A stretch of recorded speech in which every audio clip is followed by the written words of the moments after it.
Welcome to the Intoxicated Podcast, a weekly comedy talk show that dives into the personal lives of comedians, experts, and creators. I'm your host, Sarah McClellan, a very amateur stand-up comedian and self-proclaimed sad girl. It's the comedy podcast with a lot of heart. Feel hard and talk hard. This is the Intoxicated Podcast. All right, well, let's get into it. This is awesome. I'm so pumped and so excited to be here with somebody who's truly, dare I say, changing the Halifax comedy scene for the better, tearing things up, turning things around. A super funny comedian and producer, MEGAN MCCRACKEN!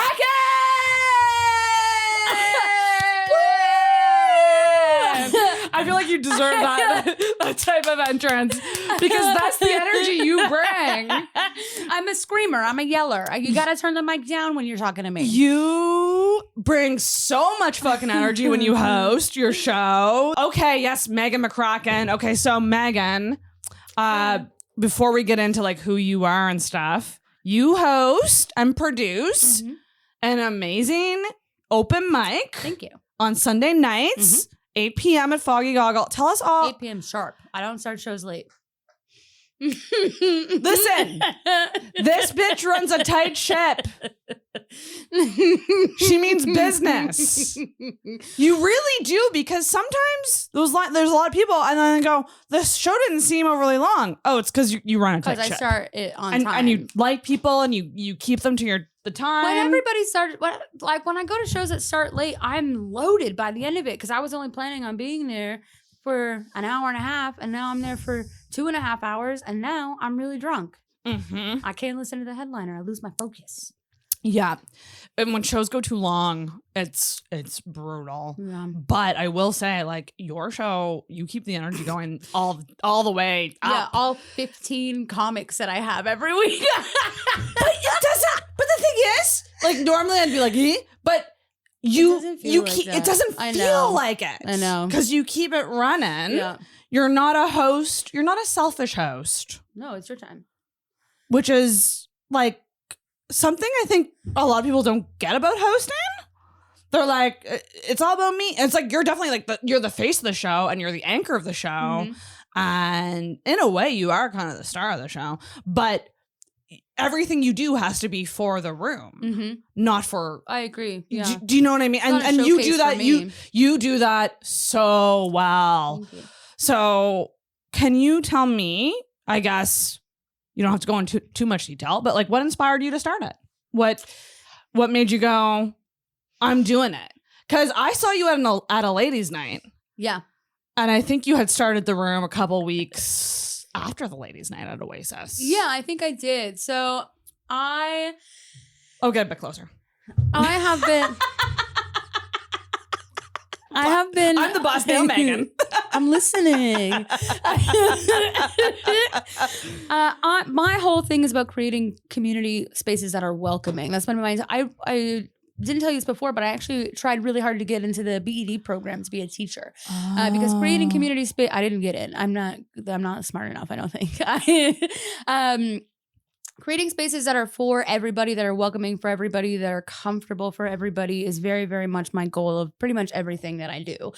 I had tried for a really long time to get into comedy and kept getting bounced off for like a number of different reasons. But the main reason that I found it was because I didn't feel comfortable in that space. And I didn't want to go back. And I didn't feel welcome there in the first place because of side comments. And I was like, that is ridiculous. That is the opposite of what comedy is. Comedy should be a room where we can all come together and be like, hey, we do have lots in common. Yeah, that's right. Let's do that. And so I did that instead. Yeah. You took your struggle.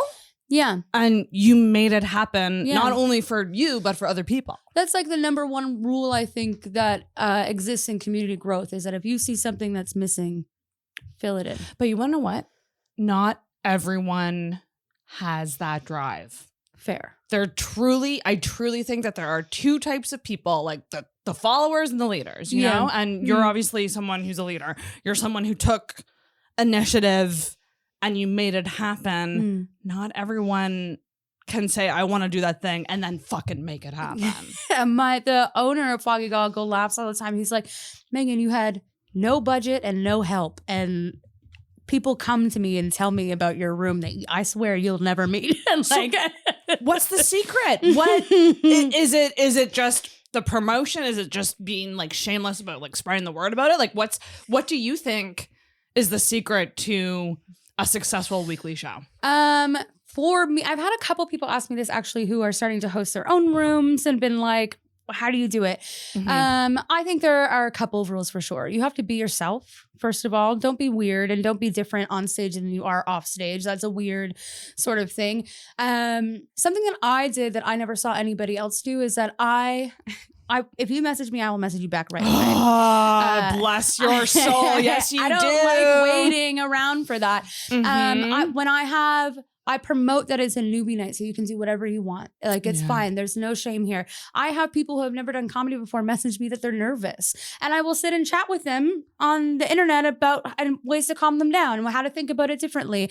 I talk to the people in the room. I go to other rooms and I introduce myself personally. I won't like message you and be like, come to my show. I'll go to your show and be like, you're really funny. Come to my show. You're recruiting. Yeah. Actively recruiting. You're like an A&R person for comedy. I mean, I think that the energy of the room is something that you can curate. And if you are consistent, I think consistency is big. If you're consistently being there and showing up and giving the same energy and the same attention to everybody, then you will be successful. Staying on top of things, I think, is the way to go about it. Stay on top of things. Oh my God. Be nice. Be nice. You're bang on about the barrier to entry. I think that a scene can sometimes experience where a small scene is probably a lot of like that small network of people who are doing it. And then if you're not at all connected to that network, you're like, where the fuck do I start? Where do I go? What do I do? Who do I contact? Hard to see. It's like trying to be friends with like the popular kids in school. Like you like see this group of people and you want to get in there, but you're like, what do I have? I can't go talk to those people. I cut that right out. I sit by myself at the bar and wait for the comics to come in. I don't let my friends sit with me. I'm waiting for you. I'm already here waiting for you. And I thank all my tables for coming. And I've had people start that way where I go over and say, thanks for coming. And they're like, I'd love to do this. And I'm like, you can. You can. That's what this is for. That's why it's here. And the other great thing about your show, so you do have booked people, and then you do have the walk-on spots, which you've changed to a draw. So you show up, put your name in. Okay, it's changed to a draw because before I didn't have enough names in the hat to actually legitimately draw them. I just called them out. I know it's like so high in demand. Now it's like if you took every walk-on spot, we would be there all night because every comic is showing up. But I think it's a great system because it's encouraging comics to go. Yeah. And I mean, and if they don't get picked, come back again. Message me for next week. Whatever you want. It's really, really great. It's combining kind of the two kind of show up, go up formats with a standard, like, I guess, booked open mic. Yeah. You should be, I mean, I think you are quite proud of what you've done. I like the room a lot. It is. It means a lot to me. A breath of fresh air. It's so fun. I mean, I just want to tell a story. On Sunday, I was podcasting with Claire Belford. And during the podcast, I got a text from Ian at Sunday Sillies being like, is it Sunday Sillies still? I don't know. Who knows? Yeah, I think it is. Yeah. He was like, we had a dropout if you want a last minute spot. And I was going to go to Foggy's to put my name in. Claire put your name in. Yes. Yeah. And so she's like, you go up first. I'll put your name in. Yeah. And then just get back, just get to Foggy's right away. It happens so much. I love it so much. And okay, like I've been feeling, I'm very honest with this, just very low about comedy lately. Just not really enjoying Sometimes it. In a slump. It's happened. In a valley. There's peaks and valleys. And I've been in a valley for a bit. But like I went to Sunday Sillies. The show did not start until 40. No. Ooh, because there was no one in the crowd. No. And so we were waiting for people to come in. And then, so I did my set for the 5 people. Of course, yeah. It was fine. It's But I fine. was just like, I literally ran off the stage, ran into a cab, was like trying to pay for the cab while I'm getting out of the cab.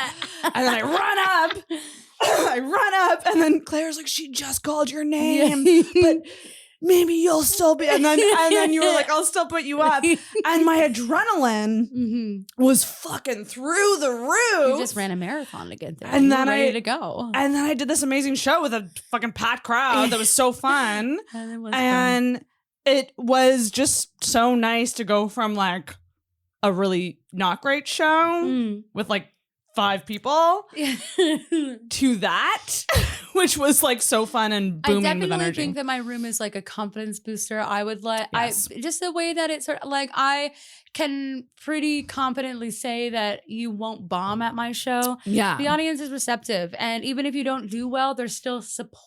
Because I drill into your head the entire time that this is new material. This is a first shot. Yeah. Like we are here to be like, yay. Yeah. That's why you came. Yeah. And there's a lot of advantages to that because when you're doing new stuff right away, so much of it is just like getting it crafted, getting How it out. am I going to word this properly? And it's nice to do that when people respond. Yeah.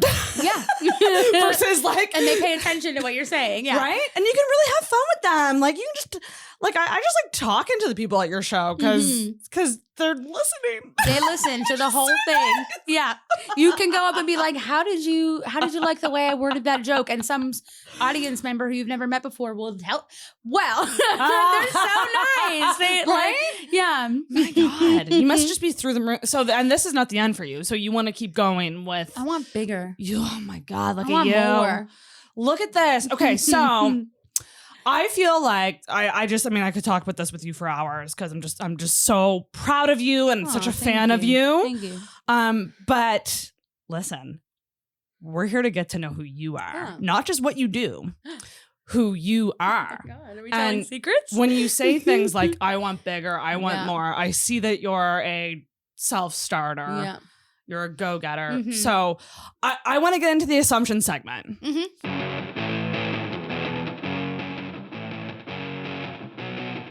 Because I have some assumptions about you. I want to hear them. I also have some assumptions from my producer, Sarah, who can't be here tonight. Amazing. But I love it. Sarah was the first person I ever asked to do the show. Oh my God, that's so sweet. Yeah. And she loves it. I'm so glad. It's her favorite place to do comedy. When I was first starting, like, just the idea and, like, I saw her perform and went up to her and was like, you're so funny. Please, will you come do my show? I'm starting it for the first time. Like, please come and do it. You're so funny. And she came and that was really sweet. Yeah. Love it so much. So Sarah, okay. So we're doing assumptions about Megan. Yeah. First segment. Sarah said, I assume she's, and I didn't check Facebook. Oh, okay. Cool. She said, I assume she's a Leo. And I said, that I saw more Virgo Capricorn energy because of the born leader, the organization, the bad bitch boss energy that you have. So I need to know what your star sign is. I'm a Gemini. Whoa! I can do it all. But also not shocking because you're chatty. I'm so chatty. Yeah. Yes. Yeah, I think that, like, when you say things like that, I think it's pretty obvious that, like, when you think about it, you're like, well, she can do this thing and she can do this other thing that's totally different. And I'm like, yeah, because I'm a Gemini. I'm two different people. Because you do the show comedy stuff, which is very high energy, high output. Yeah. And then you also do art. Yeah, I paint. Which is very still and slow secluded. And steady and calm. I enter a totally different realm when I paint. So do you truly feel like your personality has, like, it's like a duo situation going on? Like there's two versions of you? I wish to anything I could split myself in half and let them run off and have, I constantly have to battle with which side gets more attention. The art side has been a little, when can I paint a picture? When's it my turn? I'm like, we're doing 4 shows this week. You can't. No. I picture like a comedy sketch of just a room of Megans, and like one Megan's like going off to serve, one Megan's going to do the radio. Like there's like all these Megans doing things. Yeah. But I appreciate that because like I often feel like I like have day job, I do comedy, and then like podcasting. Although they're all similar, there's like it's just like constantly my energy is being pulled. Oh, totally. And every day is just like, whoa, what's going on? A whirlwind. You gotta be able to switch your faces all the time. Ooh. I can. Do you wake up and go, I'm in more of a chill mode today? Like, do you, or does it just constantly change throughout the day? I definitely wake up in some mood, but it consistently changes throughout the day. So learning how to curate my mood to fit what I have to do that day is a struggle, but I've gotten a pretty good handle on it. I know how to push myself in each direction. Do you have ADHD? I don't know. I don't think so. I don't know. That means no. I do feel like everyone who thinks they people are very vocal about thinking they have it. I don't think so. So then, you're like, I get shit done. I just do the thing, and I get distracted a lot for sure. I'm definitely like cleaning my house, like do a little bit over here. Can't listen to more than like 30 seconds of a song, sort of thing. But it's not something that gets in the way of me accomplishing anything. No. It's manageable. Mm-hmm. Okay. So you're not a Leo. So we were both wrong on the star sign. It's not even any of my other signs. I'm a Libra moon, Scorpio rising. Okay. Because my other assumption, and I was trying to challenge myself with this one. Yeah, get all three. Usually you can guess a rising sign. That's your face personality, right? I don't know. Leo? No, it's Scorpio. Scorpio. That's why I got mean face. Oh. See, that's why I like to sit in the back of the bar and whisper about people I see like that. I love doing that. That's my favorite hobby. I fucking love Scorpio, especially Scorpio women. My assumption was going to be, because I was going to turn it on its head and go, Megan's so cool, she probably doesn't care about astrology. I love astrology. All of my tattoos are based on astrology. Really? Shut up. Okay, so you're a big astrology fan. Yeah. Oh, yeah. Too much. Do you not see all the stones and the evil eye that I'm wearing right now? Oh, see, this is the thing though, Megan. I never really knew you that well, but I was going on the outside. She looks like she'd be an astrology chick. Yeah. But I'm going to assume she's not. No, I'm really into tarot. Crystals. I got it all. Nice. Yeah. Tarot deck right there. Do you read tarot? Yeah. Okay. Question then. Mm-hmm. If you could identify with any card in the deck. Oh, the Fool. Yeah. Of course. I love the Fool card. It's just like, I'm having fun. I'm new at stuff. I love a challenge, and I love a surprise, and I love a change. I am fully into walking into something blind. No problem. You're adaptable. I'll pick it up. You're a yes person. Yeah. Adventure. Yeah. Let's do everything. I say I'm a yes person to a fault. I'd say I have a bad problem of biting off more than I can chew. I've recently agreed to house sit and take care of a cat. I don't have time for that. I have to be there every day for the next month. Megan, I work 7 days a week. I don't know what I'm gonna do. Okay, well, you and I both have the same problem. I'm gonna figure it out.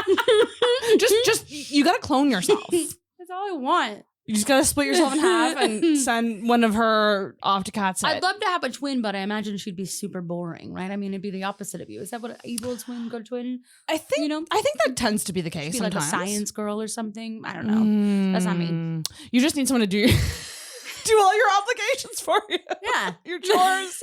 Cats are easy though. You don't have to do much with cats. Yeah, you do. He's 11. I have to it's an older cat. Yeah, I gotta be there for him. I don't know. Well, number one, people who say yes to everything, it is a trauma response, apparently. I can't think of anything I'd have trauma from. Not one thing. Don't know if sarcasm or not. You're a comic, so it could be a joke or it could be very true. Oh, really? You had a good childhood? Good upbringing? Sure, yeah. I grew up in the middle of nowhere. My parents got divorced when I was 12. I more have had a harder time with personal relationships with friends and romancers. I let people take advantage of me. Oh, let's because cheers to I that. am a yes gal. Yeah, no, I'm the same way. I'm like, yeah, didn't decent family, suck at relationships, suck at friendship, which leads into another assumption. Like, this is so wild that, like, you're just kind of hitting all the points. So Sarah said, and I agree, we assumed that you had a large friend group. No, I have no friends. What? Okay. Stop that. Listen. This is going to be my insecure point. We'll hop back and forth. I don't speak to anybody I met before I was 28. I turned 30 in June. I cut everybody out of my life that I met before I turned 28. I had a lot of really awful people in my life and that were very controlling, that consistently told me people don't like me, like very much drilled into my head that nobody likes me. So I would stay, nobody likes you, but I love you, sort of thing. And so I just generally assume that people don't like me and don't bother to try and when people are nice to me, I assume they're patronizing me. I'm like, okay, that's funny. You like me so much. Okay. Oh, that's so sad. I have a couple. It's not that sad. I get it. I have more fun by myself. I have friends. I have a partner. But no, I don't have a large friend group at all. No. Because I've seen you like with friends at shows and stuff. Yeah. You I have buddies. You have, Everybody's but they're friends you made like 28 in the past onwards. 2 years, yeah. Which I would say is actually better because that late 20s Saturn Return, baby. If you know, yes, it was my Saturn Return. Yeah. Best birthday of my life. Was it your Saturn Return? Yeah, I did acid and drew with chalk on my deck. It was awesome. I love you so much. I fucking love you. We better be friends after this because I'm not letting you escape now. I let it all float away. I would argue that like adult friend, like if you were just starting over with friends at that age, might be a good thing because you know yourself more at that point. You know what you deserve. You're not going to take shit. I'm definitely not the same person I was before I was 28 either. So what's the point of having those friends? They don't know who I am. And that's why it's so hard for like long-term friendships, like long-term friendships, like friendships that are like, you know, from, you know, childhood are rare that you keep those. Oh, totally. I into adulthood. do have one or two of those, admittedly. We don't live near each other or talk anymore, but I do have like the kind of friends that I've known for most of my life that if we went to go hang out right now, it would be like we didn't spend any time apart. Right, but they're not like consistent friends. Like, you know. They live in BC. You know what I mean? It's like you would start talking and you'd pick right back up, but it's not a, I call them, so you might relate to this. I also have a lot of issues with relationships. I'm also demisexual. So like, I need a lot to really, trust and also be attracted to somebody. But, consistency is my thing. Yes. So like, if there's no consistency in a friendship, I assume that we're not close. Other people assume they're close with me because I'm open and I talk about my life. But I go, no, like unless you're a good morning, good night person in my life, right? That's my type of closeness that I want. Yeah. So it's strange when it's a strange thing to navigate. Absolutely. These high requirements for friendship. Yeah. But they're good to have. I think it's wonderful to have. And I think that also like I am not somebody who needs a good morning, good night sort of thing. And I wouldn't ever consider the friends that I have any less of a friends because I don't do that. And I have friends. I think it's a lot about understanding people's love languges. Yes, I have a friend who really, really likes that, but knows that I'm not like that. And is also very aware that I get distracted a lot. So they're like, I know Megan saw my text and then she saw something else and she'll text me back next week. And it's fine. That's huge. That's huge in adult friendships going, I'm not going to fault you for your faults. Yeah. I'm just going to accept that they're there. Yeah. And if I don't, fucking, like, if I expect more than that of you, it's on me. Yeah. That I didn't just take you for what you were at this point. Yeah, absolutely. Like when you have that friend who's always late. Yeah. Like, what's the point? They're late. It's fine. What's the point in getting mad at them for being late when you know they're always late? Just late. Yeah. That's part of who they are. It's fine. Yeah. This is adult friendships. This is what it is. Yeah. It doesn't matter. It's okay. It's but like I'm so you like the alone time. I need alone time. You need so introvert. I live alone. I know I won't ever live with anybody else ever again. Interesting. I use so much of my energy outside of my house that if my house isn't a rest spot, then I won't. I'll just break down. Ding that! Yes. Yes. Oh my God. Yeah. That not even with your partner? You wouldn't. Sorry, your face. I'm very pro romantic partners not living We're together. not there yet. I'm fine having separate spots. We're not in move-in territory yet, and I'm fine with different apartments. If we were to live together, we would have separate bedrooms. Mm-hmm. It wouldn't be share a 1-bedroom. It would be share a 2-bedroom. This concept needs to be embraced more. I don't understand. I don't want why people think they have to live on top of each other. No, I don't want to live on. I need you to go away, or else I will hate you right away. The Scorpio energy. I can't do it. And if I'm not comfortable at home, I spend every penny I have sitting. I am a big sit by myself at a bar and drink person. And I have no problem. I will rack in a 12-hour shift at the wrong side of the bar. No problem. Just to avoid going home. I've done it before. That's why I live alone, so I don't spend all my money sitting somewhere else. I need my space. Yeah. Space is, are you a nester? So like, are you someone who you set up your home? Like I want to try to picture your apartment, if you don't mind. Go for it. Are you a plant bitch? No. I can't keep them alive. I got fake plants. I can. I do have the fake flowers from the dollar store, if that's what you mean. Yes. Okay. I have that. Do you I have a candle that smells like pine. I was going to say candles and witchy shit, crystals. Yeah. I actually am kind of afraid of fires. So I don't I have candles, but I don't light them. I just have them there. You know what you need to get? Those flameless Yeah. ones. Yeah. It has like a little flame that lights up. And it flickers in the LED. I do need that. Every time I light an actual candle, I swear to you, I throw something on top of it and start a fire every single time. It's not good. I don't know. You're like Britney Spears, regular Britney Spears Yes, burnt down her gym. We'd get along really well. And like, so she's like, you know how much I love vanilla candles, guys. And I'm like, I didn't, but I can really see you loving that. That makes perfect sense. You know, I mean, based on the fucking inspirational quotes she posts all the fucking time, makes perfect sense. Oh my gosh. Are you like a neat person or cluttered? It is like neat chaos. Yeah. Everything has its place, but that place is a pile of stuff. That's why I'm shocked that you don't have ADHD, because everything you're saying is like very common with ADHD people. I haven't been to the doctor since I was a child. Really? Or the dentist. Don't tell anybody. Oh, I mean, who can fucking afford teeth? Teeth are expensive. Like, yeah. I once just got half my mouth cleaned because I couldn't afford the other half. Just the top part. I went and I thought I was paying a certain amount, and then they're like, "Oh, we only did half. We can do the rest another time."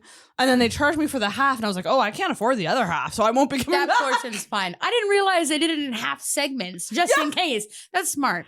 Yeah, that's smart for them. I was like, I mean, hey, half my teeth are clean now, and I remember they were like, "Oh, you have some that it might be a cavity, but you don't know." Do they do it this way or this way? I think it was this way.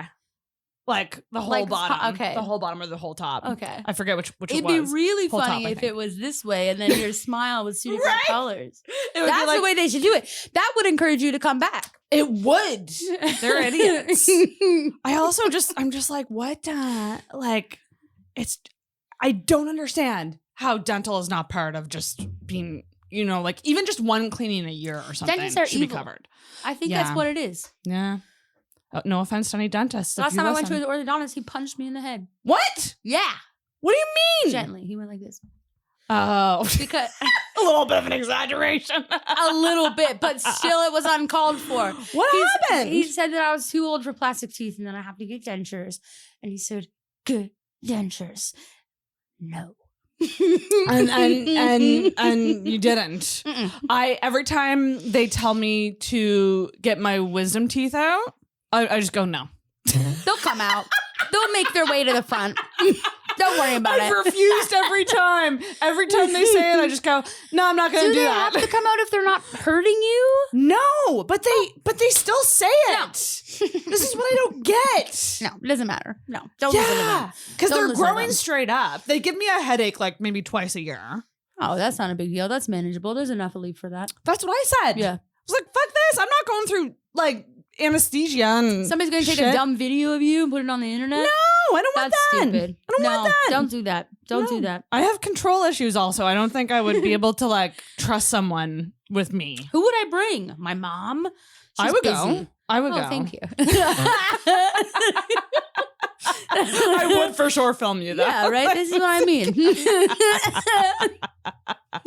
Have you ever had any like major surgeries? Do you count getting your tonsils out?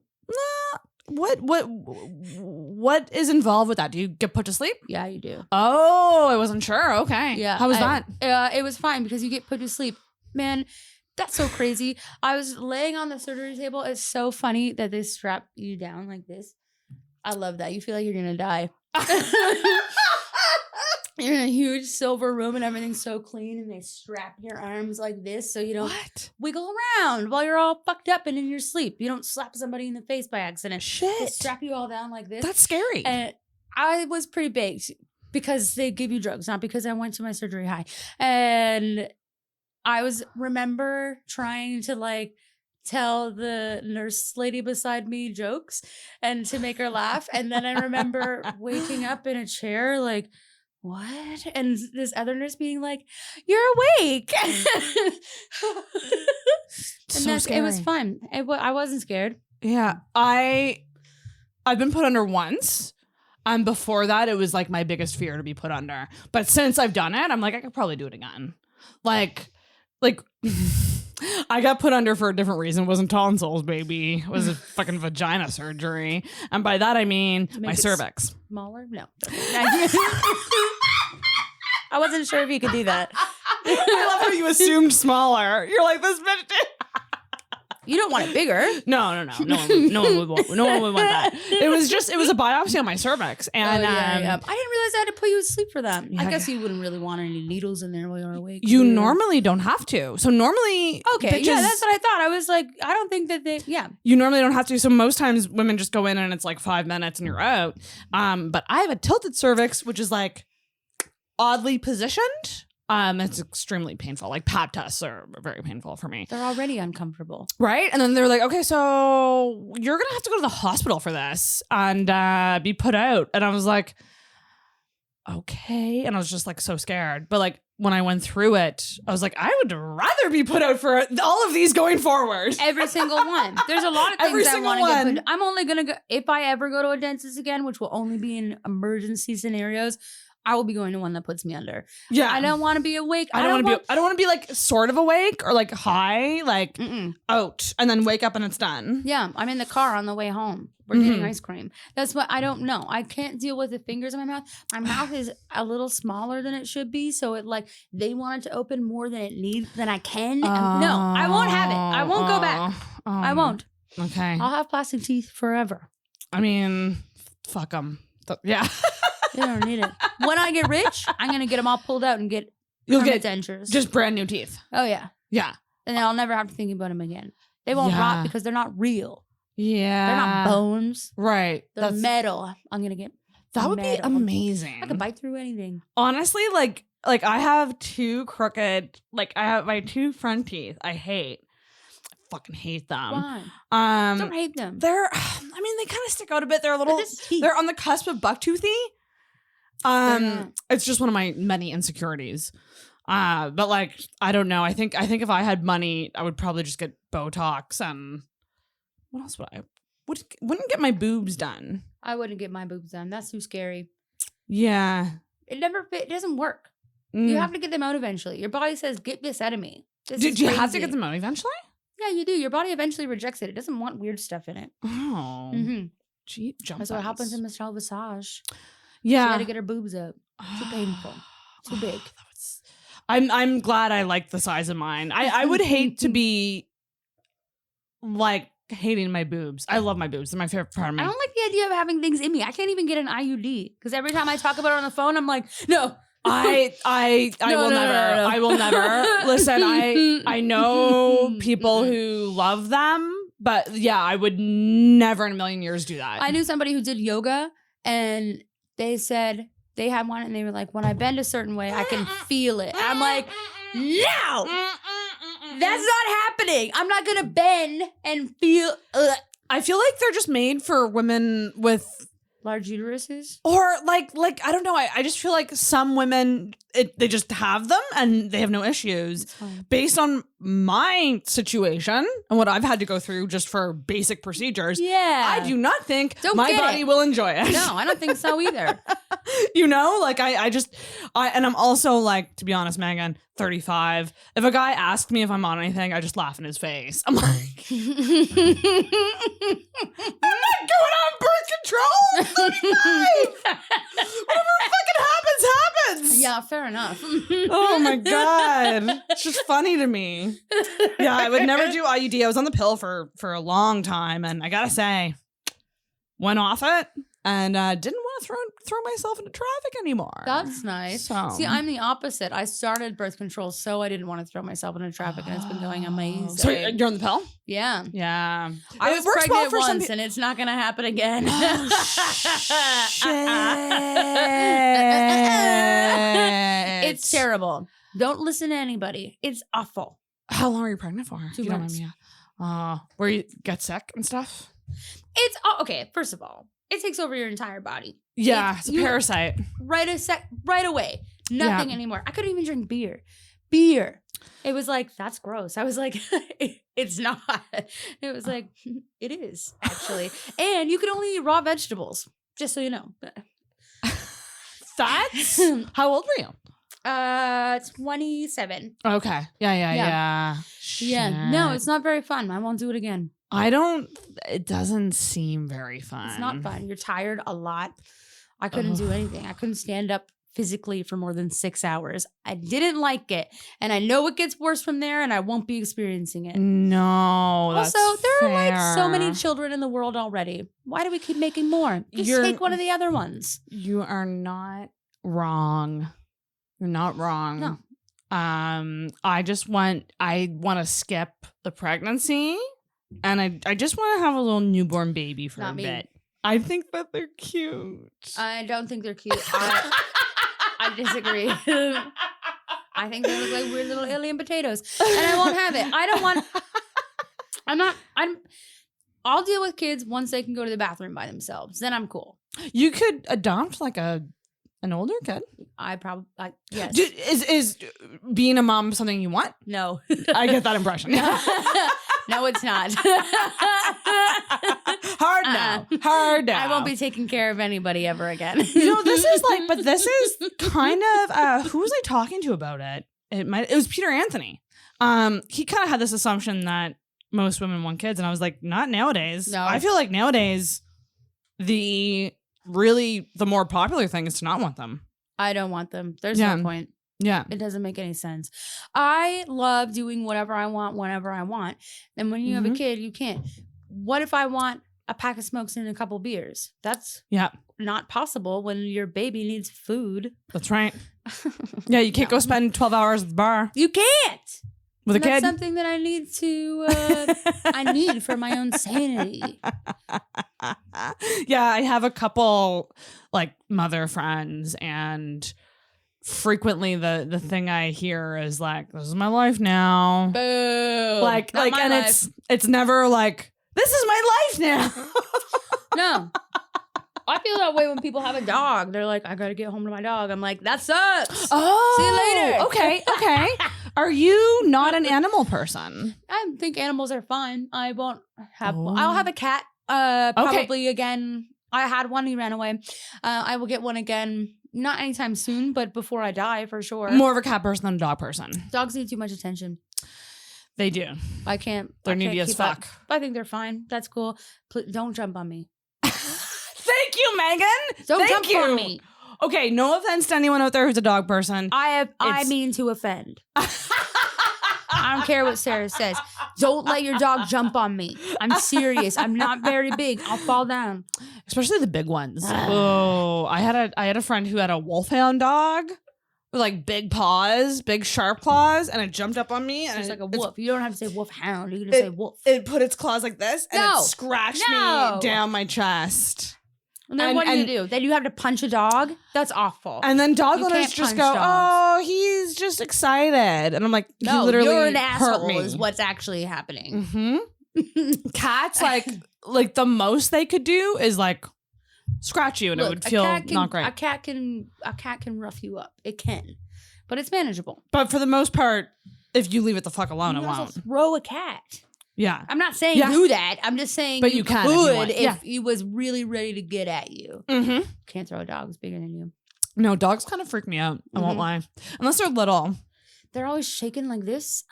Yeah. Relax. Not a dog person. Okay, so we bonded over that.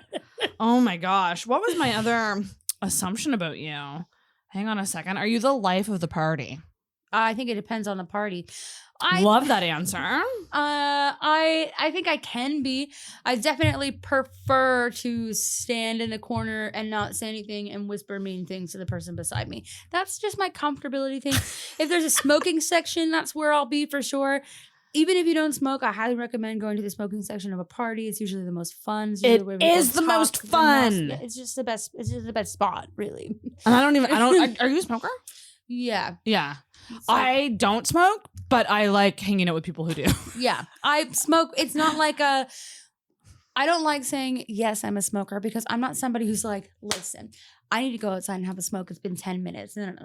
That's not what it is. It's more of like I've had a couple beers. We're having it. Why don't we just go outside? Oh, okay. It's more of a casual thing. Okay. Yeah. Did you do it every day?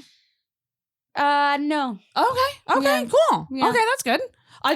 I'm big on wanting my friends to live as long as possible. So of course, yeah. And you're my friend. Yeah, I've decided. Sorry. Okay, my other assumption: you don't get embarrassed easily. I don't get embarrassed at all. So you did the roast battle.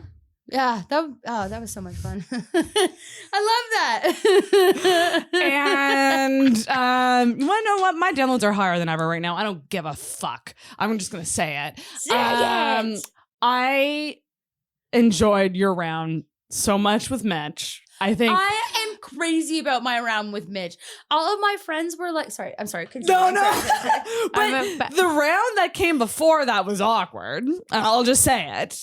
It was. Yeah, and hard. It left a weird feeling in the room. And so when you and Mitch went up and you were treating it like the funnest boxing match ever. It was. And you were having fun and you were laughing and like it was so fun to watch. And it's very clear to me that, yeah, you don't get embarrassed easily. No. You're not someone who really gives a fuck. No, I don't give a fuck about anything at all. How do you do that? I genuinely don't give a fuck. Have you always been that way? No. Or was it something that happened? No, it's something that I had to really let go of. I gave too much of a fuck all the time. I was so worried about everything. It's still something that bothers me a little bit. But there was no way to continue with the things that I wanted to do if I cared about what other people saw or thought or anything, or what my opinion on what I did was. It just doesn't matter. It's more of a... Who cares? Nothing matters. It doesn't matter. It doesn't matter at all. Nobody's looking at you. Nobody's paying attention to you. We're just here to have fun. Like, it's so good. I love my roast battle with Mitch. I felt like the audience after the first round was like, is this what this is going to be? Yeah. And then when me and Mitch came on, they were like, that's what I thought it was going to be. It was what I would say is like good sportsmanship. I agree. I thought we did really well. All of my friends that came to see me were like, you and Mitch have great chemistry together. You should work on something together. And I think I had so much fun at that show. It was amazing. And so nothing that was said about you hurt you at all. No, I thought they were all funny. I love it. So no, you so can't good. hurt my feelings. I just don't think you could. Don't try. try it. I'll come for you if you fucking should try it. Megan Come to won't- my show and tell me. Megan won't set the boundary, but I will. You fuck off. You stay away from her. There is not to get too dark, but there have been people who have done things to me that I guarantee you can't outdo. Don't worry about it. Right. Right. But I also think like something, I mean, we'll get to the what's wrong with you segment in a minute. Yeah. But like when you are someone who's struggled with mental illness, or self-deprecating talk to yourself or negative self-talk, it's like you can't say anything to me that's worse than what I've said to myself. Yeah. I have a way worse opinion than you. Yeah, I do struggle with the jokes about appearance because in my mind I go, you should be roasting people's choices, not things they can't control. I agree. So but it's such a go-to, right? It is such a go-to. Yeah, it's pretty easy. I mean, I feel like for a roast battle specifically, those rules are sort of lifted. They are, yeah. But in general, yeah. I totally agree with you. Because you kind of have to speak to those physical things because that's what the audience is seeing. Exactly. You have to tell jokes about people that they don't know. Yeah. And so you kind of have to base it off of something that they can be like, yes, I do see that about you. Right. But in general, when we're just regular joke telling, I have some pretty strict rules about what I think is funny. I have a 0 attack policy. You're not allowed to attack anybody. You're not allowed to say something negative about anybody in any way. And if you do, time to go. Right. Get out. Right. That's punching down. Punching down is never We're good. not doing it. It doesn't make any sense. I don't like it when people are mean. Make fun of something else. Yeah. Anything else is funny. Yeah. That's why I don't know if you've heard my open for my I hate dogs thing. I don't hate dogs, but I open a lot with my I hate dogs bit. Right. I don't know if you've heard it before. I don't think I have. It's a little aggressive. So I start a lot of shows with I hate dogs. And I go on this rant about how awful they are and blah, blah, blah, blah, blah. And people are offended by it. They don't laugh. And I've had lots of comics ask me, why do you start with that? Why is that the first joke you tell? Why is that your first face that you put on? And I do it because I want to immediately prove that I can offend you without actually hurting anybody. Who cares if I'm talking shit about dogs? You're mad at me because you love dogs, but you're not actually hurt. Nobody is. You didn't hurt their feelings. No. They just go, she has an opinion that I don't like. I'm offended. And I'm like, yeah, you are. But nobody's hurt. You can be rude and you can be a jerk without actually hurting anybody. It's fine. You know what? You're being authentic with your jokes. And that's what matters. I don't lie a lot on stage. No, me neither. I hate it would show. Sometimes I will tweak things a little bit that aren't super true, but I have never told a full story that hasn't actually happened. It's too hard. I fucking love the hot take approach, like you opening with I hate dogs. I used to have a joke that was I like to get cummed in. And who doesn't? I always said that my best sets a lot of the times were the times that I opened with that because I just knocked on the door and I went, this is who I am. Yeah. And I'm not going to even sugarcoat you into this. It's just like, bam, this is what it is. And it gets people listen. Like, do you notice when you do the I hate dogs that people are quiet and they listen? Yeah. Which is a skill in comedy. Yeah. And then you can start with things that are really, really funny. Right? Yeah. I love it. Yeah, it's bold. Well. And I think I love when comics do that because you just go like, they're going to keep working on this, but like there's something here that's getting people to shut the fuck up and listen. Yeah. Which is so important. Mm-hmm. Okay, so you don't get embarrassed easily. I think that's all my assumptions about you. Yeah, most of them were wrong, but you tried. You tried really hard. That's fine. It's okay. Listen, you can't win them all, you did Megan. Your best. It's all right. You can't win them all. So we're fired up now. So I want to get to the next segment. The rant.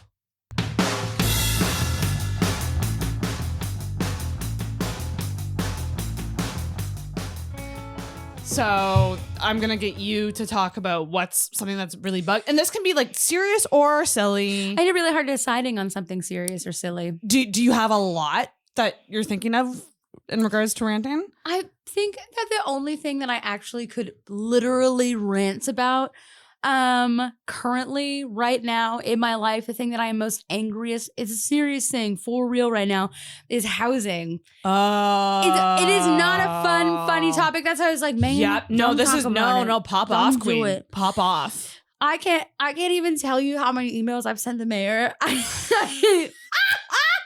Yeah. Look at what you've done. Are you happy with your choices? It's really embarrassing. But I get so mad. I don't understand why housing is not a right and why people get dicked around so hard for it, why it costs so much money just to live. Yeah. Just to exist in the regular world. You have to live somewheres. Everybody has to go somewheres. And then you're like, no, you can't, you don't make enough money. My main thing, I've been a server and a bartender for a really long time. And so my main thing is that the argument that I've had a lot is like, we're trying to grow the city here. So we need to make room and for nice people to come and spend their money here. And I'm like, that's really cool.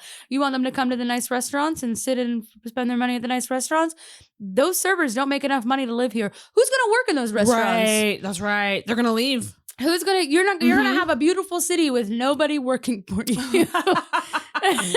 No one to serve these rich people. Nobody is going to be there. Nobody's going to be at the stores to sell you your clothes because they make minimum wage. It's not gonna. Where do they live? Everybody has to. Yeah. This is the other thing.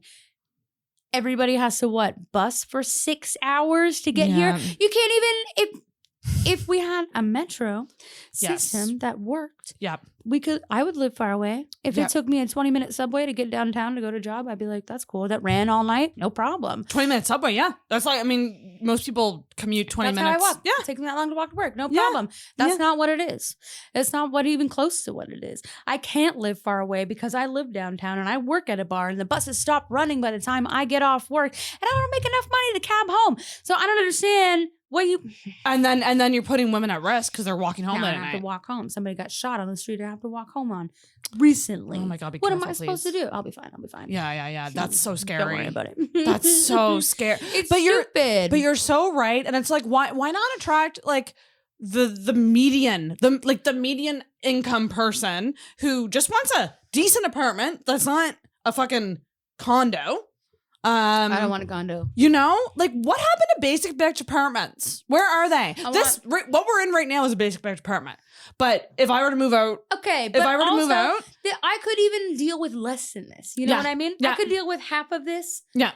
And a little outside for a little small. That's fine. Yeah. I don't care. I don't even need this much. But they won't give it to you. And it doesn't matter. That's not what they're building too. They're building these ridiculous, I think the average one bedroom is like 1,500 right now or something like that. Yeah. Like I can't move because I can't. The deal I have right now, don't move. Nobody move. Is like too good. Even though I'm not happy here and I want a new place. I want more space. I want a 2-bedroom. That's my dream. Is to have a studio. Amazing. Yeah, because then you can have a whole other room that is you can close the door and be like, that's perfect. That's my dream. Right there. And it's on my fucking vision board. And like I will get there eventually. Yeah, you will. But it's just I'm impatient, Megan. I'm very impatient. And the housing market here ain't fucking helping. No. And it doesn't help that now. Like I used to always think like Halifax is great. I'm gonna stay in Halifax. Yeah. I thought that too until they were like, get out, poor person. And that's the thing. It's like, now it's like, I might as well go to Toronto. It's the same price. I have this argument with people all the time. If it wasn't for my show and how much I want to build that and how much it means to me, I would be gone. It's the same price to live here as it is there. But there are more things there. Things stay open late. There's more than 6 restaurants. No, more I'm kidding. comedy. We have so many restaurants. The comedy scene there is insane. Yeah. I mean, you'll feel like a small fish. I am a small fish already. Going there. Aw. I don't know why I thought that was sad. I was like, no, you're a big fish. You're a big personality. You're big. I'm loud, but I'm not big. I think you are such a like breath of fresh air in this. And I love that you're loud because I used to feel so insecure about being loud. People are still really mean to me about it, but I don't care anymore. Fucking love you. That's so great. Who fucking, they're just boring. They don't want me to be loud. I'm interrupting their sound space. It's cool. Put in headphones. I don't care. I'm fine with editing myself in some spaces. But also, I'm pretty good at judging when can be my regular loud self and when I need to tone it down. So when other people tell me to adjust it, I'm like, I think you're reading the room wrong. Because I'm really good at it. I've had a lot of practice. A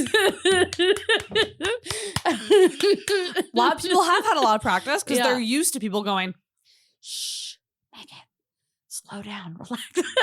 My family is like classically loud. Like we are just loud talkers overall. Mm-hmm. And I mean, the amount of times I've gotten shushed in my life is a lot. Yeah, I don't even think I hear it anymore. I'm busy yelling. You love it though. I mean, like it's just great. Yeah. But back to housing. It's the yeah, it's the worst. Let me live in a house. Yeah. Why won't you? I wish I could I wish I could give a house to every comic. I mean, you kind of need a house for all the ego. Yeah, you know? It has to be big, high ceiling. All of us need a lot of space for our egos. Echo room. I'm actually Pad the walls. I might be moving into a 3-bedroom house in December. It's my sister's. She's going away for 9 months to travel the world, and she's like, well, I want someone to stay when they're with you. Oh, I mean, I can't go. Oh. I don't get that money. Oh. 9 months traveling the world, and I got a kitty cat. That's true. I can't I'm leave not her. cat sitting for you. I've committed to enough already. I mean, unless you bring it to the other house, I guess. But I actually have a really funny idea for a sketch that I want to tell you after. I'm not going to tell on the podcast because none of you bitches are stealing my idea. Yeah. But it is about saying yes to everything. So yeah, fuck you, housing market. That was a great rant, very relevant, and I think a lot of people will relate about it. I think a lot of people will relate. It's extremely frustrating. You can't have anywhere to live. The last time I moved out, I had somebody who was moving on the same day ask me, "Did you find anywhere to go?" And I was like, "Oh yeah, I'm moving to this place." And they're like, "That's lucky. We don't know where we're going." They're just moving into a truck with nowhere to go. That's so sad. That happens all the time. God. Make basic bitch apartments, affordable apartments, affordable housing. It's a fucking right everyone should have. I have all these giant condos. It's a whole stack of like bachelors. We'd be fine. That's all we need. Literally. Basic. It could be like no, I'm not. Never mind. It could be like what? I was really gonna suggest a very Job idea of like singles bachelor apartment. I don't know. It doesn't That's a reality show. Can you imagine? Every floor. It's just single people. It's like a college residence. Put cameras in every room. Oh my God. I will say that's appealing. The idea, like, I just love the idea of like living in the same, like, can you imagine an apartment building of comics and how fun that would be? Or awful. I don't know. Isn't everybody really sad when you just hear crying all the time?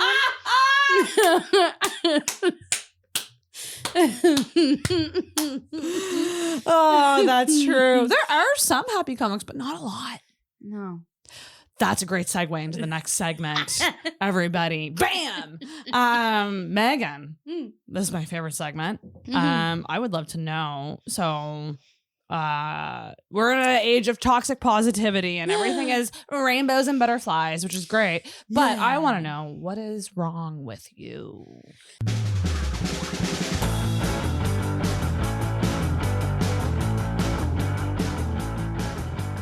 I think I touched on it a couple times before we got here. But the thing that is wrong with me the most is that I let people take advantage of me and I don't think anybody likes me. I was in a super long-term abusive friendship and also a long-term abusive relationship. I dealt with a partner who was an addict and took a lot from me. And I sort of have a lot of walls up because of that. It was really hard to get out of. And it takes a lot of time and patience to sort of get past that, which is how I met my partner now, is that he was just incredibly patient with waiting until I was comfortable enough to like give him a little bit more. So I have a really hard time making connections and friendships with people because I won't let you. And also I don't believe you. So trust issues. Yeah. I would say I'm like, I don't care. I would, which is understandable. so Brendan. much rather just do it by myself. So hyper independence. Oh yeah. Yes. Independence to a fault. I don't need help and you cannot help me and I can do it by myself, even if I definitely can't.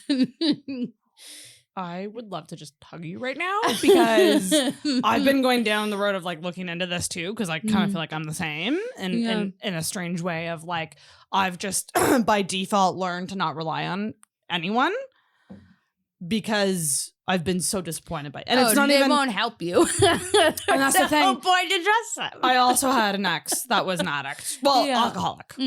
Addicted to alcohol. It's a drug. Same thing, right? Same things. Just toxic, bad. And the hyper independence thing is concerning. I gotta say, I think everyone should be able to rely on someone or have someone come through for them. Yeah. But I get where you're coming from because Yeah. I'm the same way. I just go, like, when people disappoint me, at this point, I just go, yeah, par for the course. It really doesn't And it's bother like, me. it's this weird jadedness, though. Yeah. That's like, because it's so great to be independent and to be able to only rely on yourself and get Yes, stuff done. I And agree. you show up for you and you can only disappoint you, Yes. which is, I mean, go down that rabbit hole. But like, there's control. But yeah. do you ever get sad about that? Do you ever want that connection with other people? Or are you totally cool without it? So I had accepted a really long time ago that I would never have that. That's what you see, this really shitty tattoo. Oh, what is it? It's a fox. Aww. Foxes spend their whole lives alone, except to mate. Which is what I thought I was for a really long time. And I had just sort of accepted that I would always be alone. I wouldn't really have any friends. I wouldn't have a partner, and was very, very comfortable with being like, this is my own journey with me. And that's fine. However, over the past couple years, since I've like cut out people who were bad for me and gotten to know a couple new people, that sort of outlook has changed a little bit. It's still sort of a struggle. My partner now has sort of the opposite problem as me, where he's really dependent on people in his life. And sort of we have this sort of like mismatch where like it's like perfect, where he's like, you can lean on people. And I'm like, you don't have to. And like, so like I've like been meeting people in my life where it's like helping grow through those things. But I don't think it makes me sad. Like you've learned. Yeah. And that's, I think the key to what you said there is that you, even though it might have been sad that you got to that journey of like being alone and like learning to like love being alone, you eventually loved being alone, which is like, I hate saying this. It's so cheesy. It's the most important relationship in your life. Sex in the City, whatever. Carrie from the Sex in the City said it. It's on Instagram, but it is the most important relationship in your life. I understand that hyperdependency or independency is like an issue a lot of the time, but I feel way, way worse for people who can't, that are like, I'm hungry and I want to go out, but I don't have anybody to go with. I'm like, why don't you just go out for dinner by yourself? I really want to see this show, but nobody will go with me. Why don't you just go to the show that you want to go see? I don't understand. I'm going just for laughs this year by myself because if I bring somebody else, they're going to ruin it for me. I know that. So I'll just go alone and have a lot of fun. Bless your soul. You got to learn how to be by yourself. You really I just need to learn how to be less by myself. I need to let people inside of my life. But your partner, so you saying your partner is kind of the opposite of you. Yeah. I'm guessing anxious attached and you're avoidant attached. Yeah. And so a lot of people think that's, you can't do that because it's like two opposite attachments. But in reality, the anxious attached person can make that, what was the word I just used? Anxious and avoidant, right? You can learn from each other. Yeah. And so it actually can work quite beautifully if both people have the patience to kind of work with each other to get you both to that secure point. He's super patient. That is so nice. How long you been together? Not that long. 6 months. Not long. That's long to me. Not super long at all. But that's so nice. It sounds very healthy and good. Like, yeah, so far that's so awesome. good. That's awesome. The last person I dated by 6 months, we had already got evicted 3 times. So, things are working better. From apartments? Yeah. Were you fighting? Loud fighting? I didn't follow the rules. Parties, lots of reasons to kick somebody out of an apartment. Lots of badness. Yeah. Are you in therapy? No.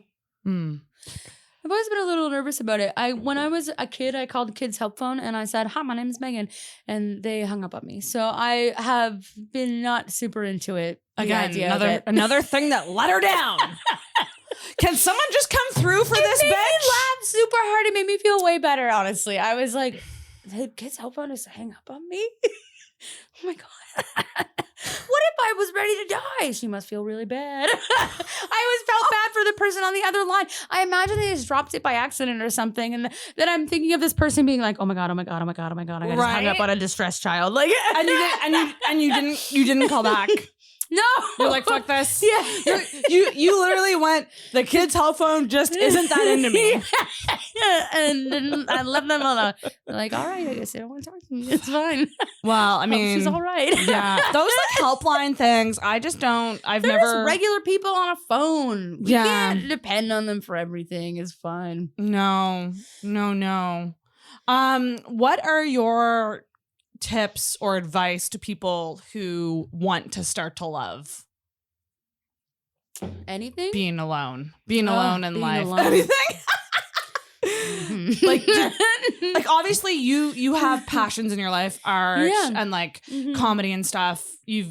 And art is, I mean, most times a pretty solitary thing. Yeah, I love escaping to my own head to do art. Absolutely. It's a very wonderful little space. How do you, what is your artistic, how do you get yourself in that mode? Do you play music? Do you set, or do you literally just dive in? No, I do a lot of edibles. There it is. And then I put on like dubstep and there we go. Lock into a different dimension and paint the things that I see. I did a lot of drugs when I was a teenager. Hallucinogens, honey? Yeah. And ecstasy, like that pressed ecstasy that's like old that you don't see anymore. Lots of acid and mushrooms and stuff like that. Shit. And that's where I learned how to paint because I started face painting at a festival once when I was crazy. Of course you did. Of course I'm a you face did. painter. I was a children's clown for a long time. I did face painting at parties. I can't process what I'm hearing right now. My clown name is Daisy. Oh, I love that. Look essentially at you, a literal clown. Yeah. And now you're a real clown. Real live clown. I don't wear the nose as much. Damn, does red nose look good on me though? It looks so. Oh, I mean, cute. you would be too cute to boot as a clown. That's so you obviously are someone who at a young age wanted to make other people happy. Yeah. Interesting. And now you're hyper independent. Interesting. Therapist. Interesting. It's almost like it's connected in a weird way. You want to make other people happy, but you don't let people make you happy. They can't. They can't. Is there, when you think of okay, I'd love to know this because I relate to you so much on everything you're saying. It's very nice. It's nice to hear in that I don't feel as alone in the hyper independence thing. You're just not going to meet people who are hyper independent because they're doing something else. They're not here. They're fucked off. Unless I'm on a podcast. Yeah, then they tell you about it. Yeah, which I did. What when you think of connection and closeness, what does that look like to you? Is it what does someone have to do for you to feel like you could maybe rely on them? I need to hear your internal monologue. It's communication. I need to be tapped into your internal monologue. Interesting. Yeah. Like we talked about before this, about the hello, goodbye, morning, other thing. That's not what I want. I don't need that. I need you to I need to look at my phone and see 16 mixed text messages from you because something crazy happened and you were like, and then this happened and then that happened and then that person said that and then it reminded me of this thing, and that's so what I need clear to hear. communicator, not someone who's like one word. Yeah. Which is interesting. I mean, I guess we haven't texted that much, but I find that you're pretty straightforward texter. Yeah, so far, because usually when I'm messaging you or somebody else, it's because I'm doing it for my show. And it's very just like, you're on this week. Yeah. No. Okay. I don't want to like be like, I even feel like I still send too many like heart emojis in my, God, I'm like, of course, see you next week. Like, so nice. It's so refreshing. Yeah, I just don't want to be confusing, I think, when I'm messaging like that. I want it to be very clear, like, yes, you can have a spot. No, you can't. This is why. Here's when you can do it again. No open-ended, like, yeah. You don't want to leave people with a bunch of questions. Yeah. No. Follow-up questions. It needs to be direct because I want clear communication with that, because that's how I found success in that, is being forward and direct and clear and on top of it. I love that. In general, no, that's not how I talk to people. Right. So you want a clear communicator. Yeah. Is your love language, like, would you say it's like, what is your love language actually? Do you? Yeah, it's it's leave me the fuck alone. Truly. Oh man, why literally I know this off by heart and I'm like, words of affirmation, acts of service, physical touch, gift giving. No. I like to give gifts, so. What are the other ones? Quality time. Quality time. That's what it is. I'm like, Megan, you know what it is. It's so important to you. Okay, so I was excited to come here and do this because this one-on-one chatting and having a drink with somebody is my favorite activity in the whole wide world. And I know it intimidates people to sit with one person and chat with them, but it is so important to me. And that's how you can register to me that, like, hey, I like you. It's like, hey, my favorite thing to do is sit in a bar and have a beer. If you are somebody who likes me and want to spend time with me, if you're like, hey, Megan, let's go get a beer at this place at this time, I'm like, oh my God, yeah, I want to do that. Best, right? I will move everything around to be able to go do that. Yeah. I need you to show, like, I need you to go. I love going out for dinner. It's my favorite thing. I think I have a hard time eating when it's not an event. Food is, I wish we didn't have to eat all of the time. Love that. I literally think that all the time. Why? I'm so awful when I'm hungry and like, I don't want that because I don't want to eat all the time. I just want to eat when it's like, let's go out for dinner and sit and chat and enjoy this new food. It's social for me. I don't like that I have to do it all the time. I don't want to do it all the time. It's it's annoying. It's getting in the way. Yes. Agreed. Yeah. Quality time. Is a really big thing. So conversation. Yeah. You have slowing to be down, able connecting to with people. Engage with me. I love it when I can like talk over somebody and they keep talking and are like, I know that she hears me and I know that I can hear her, but we can keep going and have 4 different conversations on top of each other at the same time. And everybody looks at you like, those people are crazy. And you're like, you actually just can't keep You're up. just not on our level, bitch. You have no idea what's happening right now. Not on our level. The best nights are the ones, and truly, when I started the podcast, it was inspired by that back of the bar, late night conversation that goes on where it's like, you don't realize how late it is because the time has gone by. And so the bartender turns the lights on and you're like, oh my God, we gotta go. And and I mean, it is a lot of times over booze or drinks where people open up and like the shit comes out, you know, like those are like, it's like cut all the water cooler bullshit, small talk. Can't do that. Like, that's why I love, fucking women's bathrooms. Best place. Yeah. Best fucking place. You feel like shit going to a women's bathroom. Everybody's like, oh my God, I love this whole outfit. You look so cute. What if we just added this too? I love that. Yes. Or it's either that or it's like 2 friends and one's drying the other one's tears. Crying. I love the bathroom and crying. she's like, you don't deserve him. I know I don't deserve him. I love that. That's so funny. That's so much fun too, because you get to go and you have no idea, but you're like, yeah, fuck that guy, right? And they're like, I know, because he's making you cry, so obviously he's shitty. And then they start holding your hand, and you're like, and then you're thinking about that girl when you go home. You're like, is she okay still? Did she text him? I hope she broke up with him. That's too bad. I hope she downloaded Tinder again. Yeah. I find it. Are you an empath? Like, are you someone who, like, if a sad person is, Yeah, I try and turn it off as much as I can, though. It's too much. It's too gross. It feels like people are sticking their fingers inside my body, and I'm like, ugh. I'm really picky about where I do psychedelics because then it's super hyper aware for me, and I can't even walk by somebody without feeling their life history, and it's stop it. Really, not for me. Really. No. I heard someone say once that they don't go to concerts because they feel that way. They feel like because the way that people connect to music is so emotional, and like you know when you hear a song you love and you cry, and so like she was like, I can't. There's too much energy in the room. Like I literally can't. Yeah. Water sign rising. Yeah. That makes it's sense. not for me. Yeah, I don't like. I mean, it definitely comes in handy. Like I would say that like that's sort of one of the reasons why my room is really nice, why people feel comfortable there. I have a new person. There's a new person working at the bar, and we were talking about the comedy to some other person, and they had mentioned. Not the new employee, but the person was like, yeah, there's like this thing that I don't know that like when you go to comedy rooms sometimes they're just like somebody says something weird and it hits the crowd weird and there's this weird energy. Mm-hmm. And that's what I hate about it. That's why I won't go.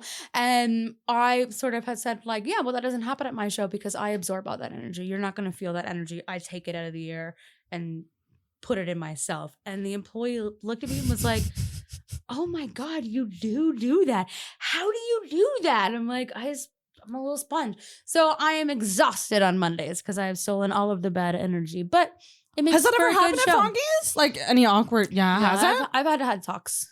Really? After show talks, you can't say that. No. And that's the risk that you get when you say yes to anybody. I say yes to any first come, first serve. I say yes to everybody. It's a risk that you take that some people are going to go up there and say things that are not cool. And I will get them off the stage. I do this thing while I'll light you, but if I really want you off, I'll flick the flashlight in your face and you're like, what? And I'm like, the aggressive light. Hey, listen, bookers. Some of you might want to adopt that.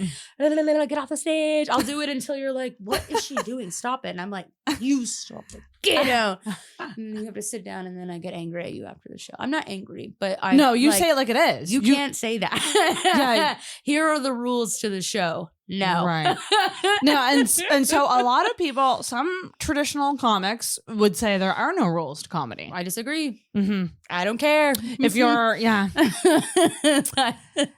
this is what you're doing to create the positive space that you have. I don't care. You're in Megan's room. There's nothing you can't joke about. There are definitely things you can't joke about. Like what? Mm-hmm. I'm somebody who makes a joke out of everything I run into. And I'm very aware that there are some things you can't joke about. Right. When my friend's husband died and we went out for Thanksgiving dinner, she finally got his ashes back. I was like, why don't you bring Mike? Look, there are things you can joke about that I'm fine with, but it's not everything.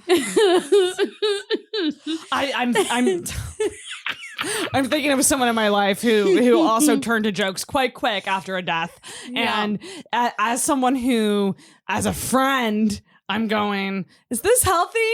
And then I go, I guess it doesn't matter because this is how we're dealing. That's obviously not something I would say to just anybody. No, either. you have to I think knowing the person that you're talking to really matters. Yes. And knowing I definitely how you say it too. How you say it, yes. I agree, but no, I do not believe that there are no rules to comedy. I definitely think there are.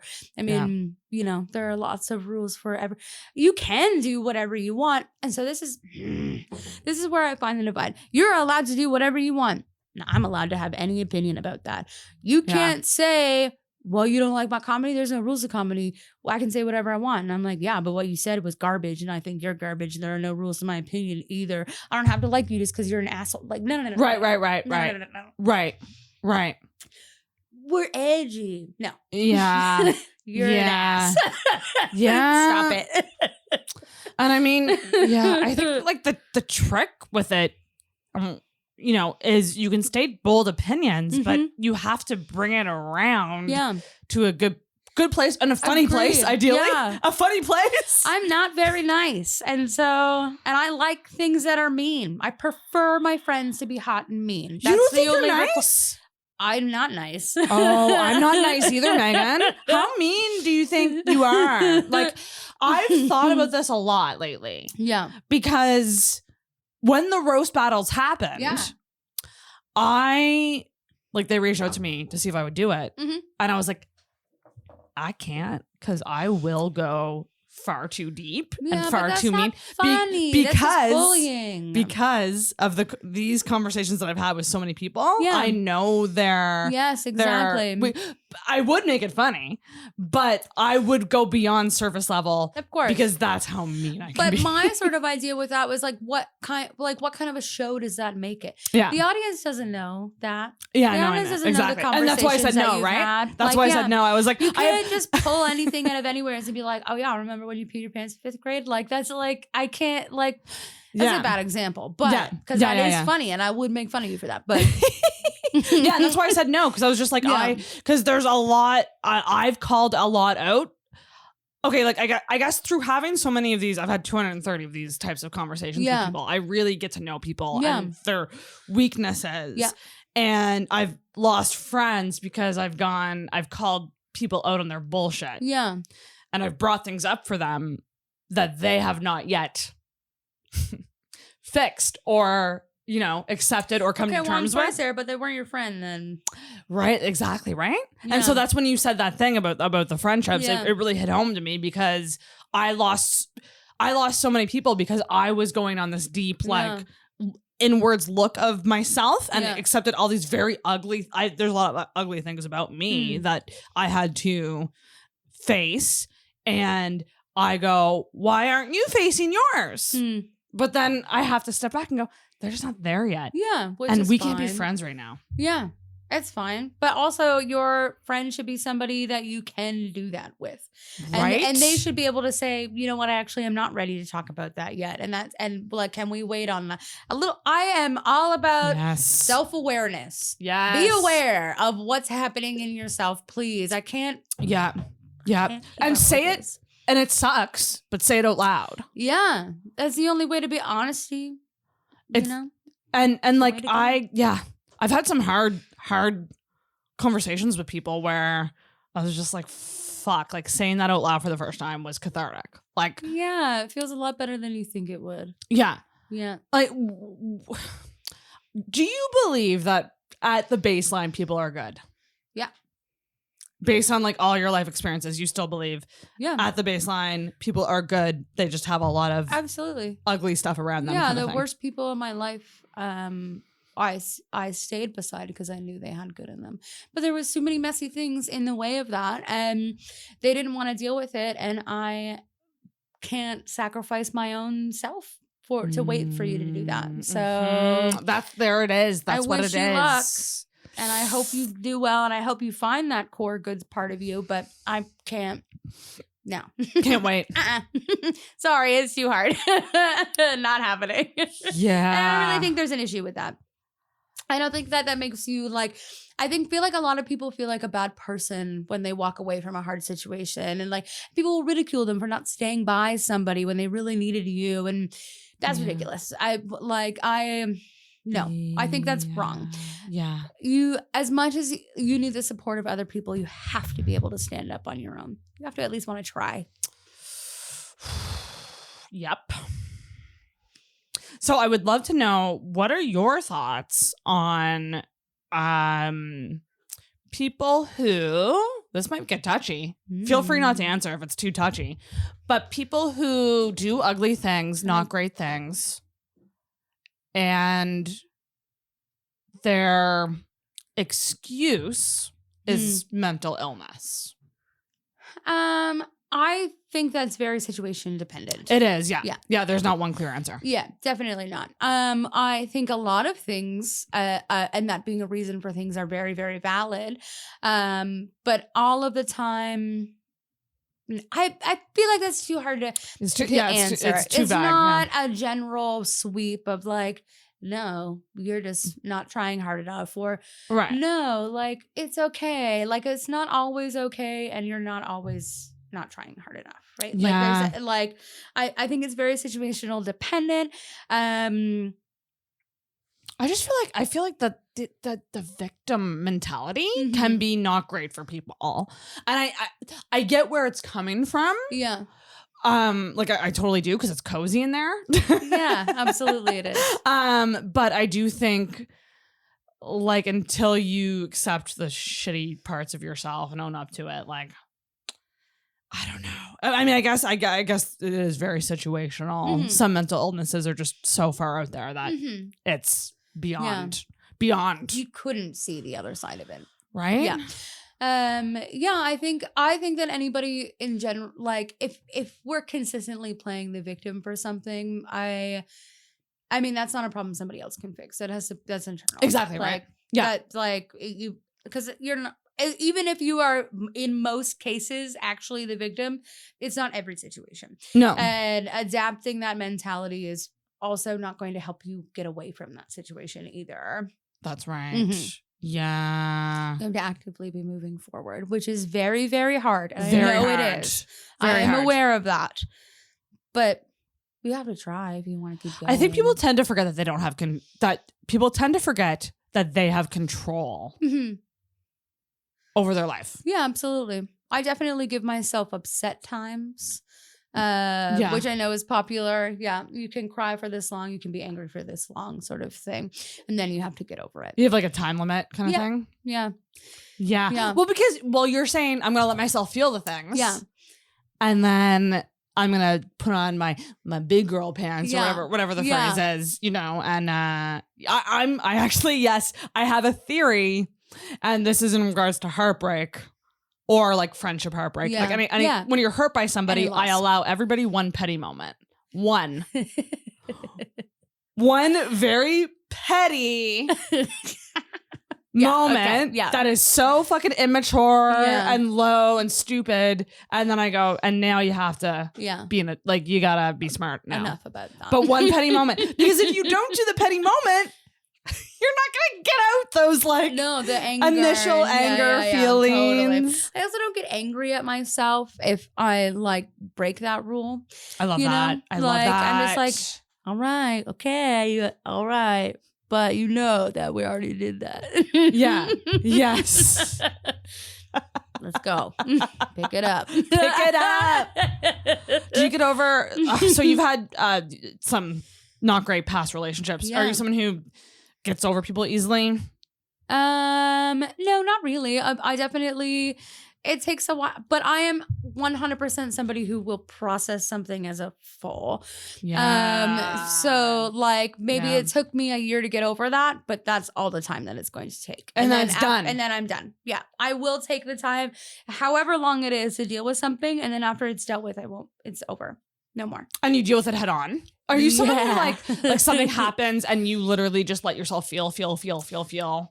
I try really hard. Yeah. I try to do that because I would rather, it's like the kind of, this is a terrible example, but I hated high school. I skipped so much and I would have dropped out, but I had the voice in my head being like, this is never going to be any easier than it is now. You're not going to want to do this in your 20s even more than you don't want to do it now. So just get it all over with now.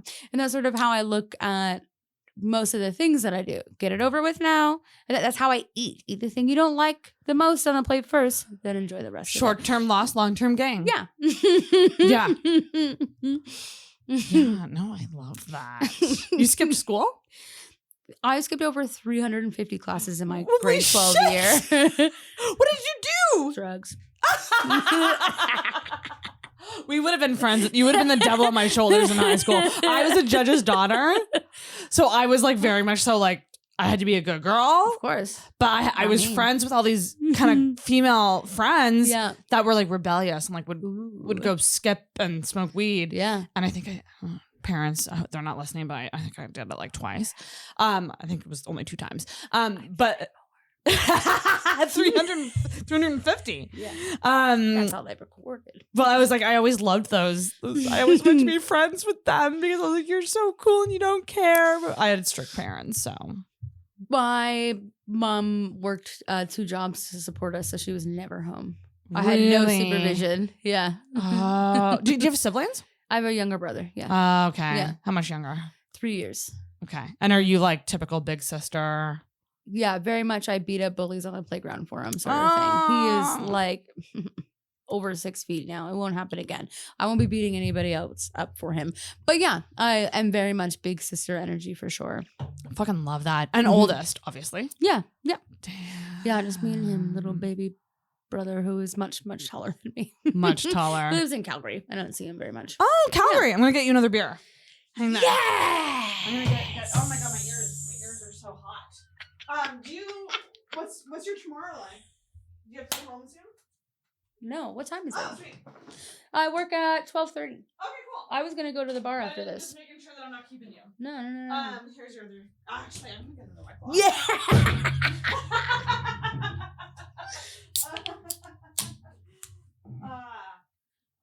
we got? Let's do fucking lime. It's the worst one, but whatever. We'll do it. What, did you buy a mixed pack? I'm still working on this case of White Claws that Dan Hendricken gave me. That's sweet of him. When you said I had White Claws, I said, ew. I'll be bringing my own. I can't do it. First of all, I'm a local gal. I love local. If I'm going to do a vodka seltzer, I'm going to do Blue Lobster. Blue Lobster Is better. gives me the shit. Okay, it gives everybody the shits because you drink like 10 of them. That's not a... Not even them. Really, just in general, I love it. However, I can't drink a lot of sweet drinks like that, so I wouldn't See, oddly drink a enough, 6-pack of them. I only usually have one. I don't find White Claw that sweet in comparison to like the really sweet Blue Lobster ones, like the rockets. I just find it empty. Oh yeah, it's pretty boring. There's like a palate. Is it like artificially sugared or something? Like there's like an empty flavor in there that makes my tummy like rot open. Do you know what the boke is, or is that like a made up term that only I know? A boke is the feeling that when you have.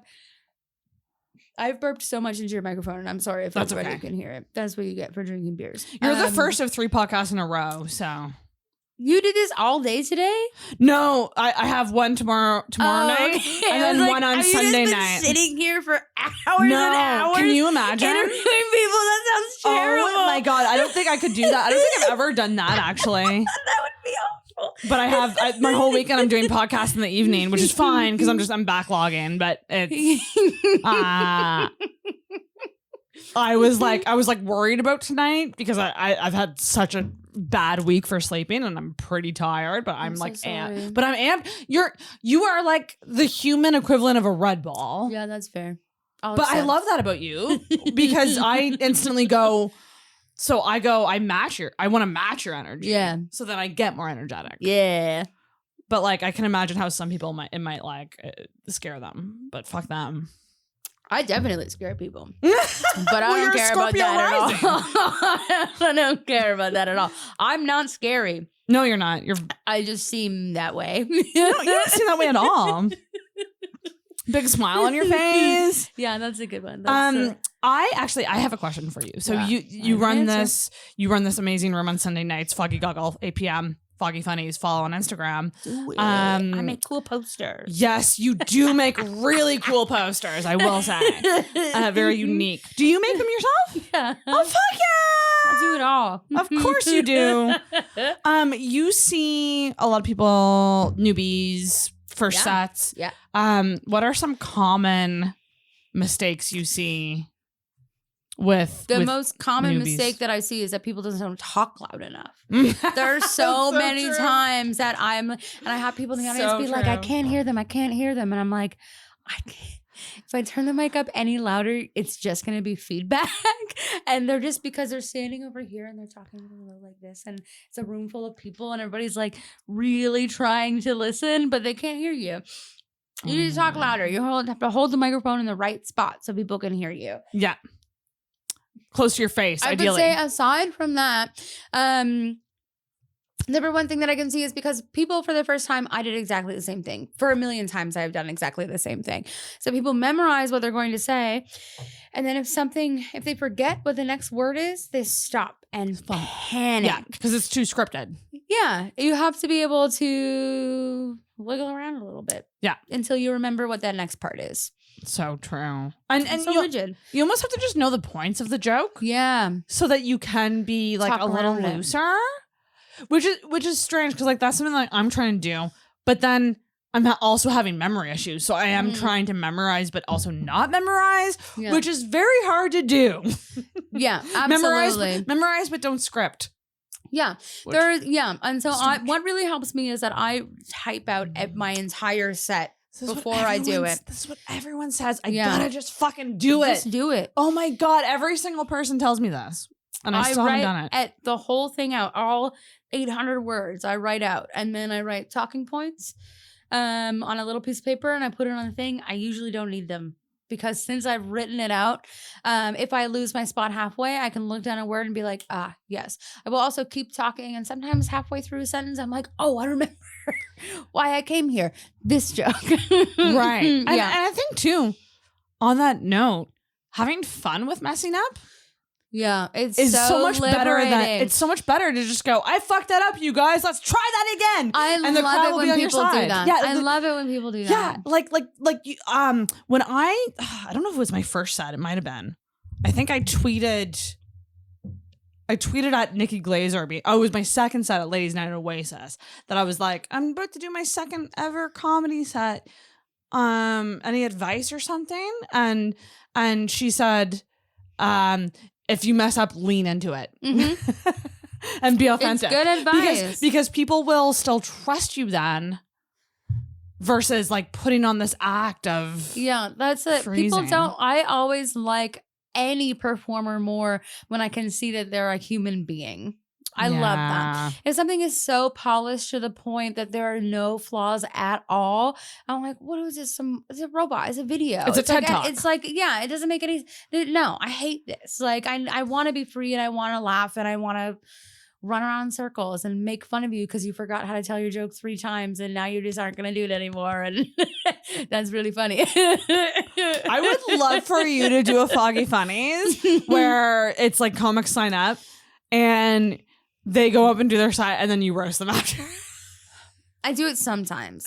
You do, but it should be like a roast, almost like a reverse roast, like where it's like only one person roasting a bunch of people. I'm actually just burning everybody who comes up here. That would be really fun and better than a lot of the other ideas I got. Yeah, no, people keep asking me to do like a prop night. I won't do a prop. No, so many people want me to be a prop comic, and I can't. Why? Where's that coming from? I don't know, Sarah.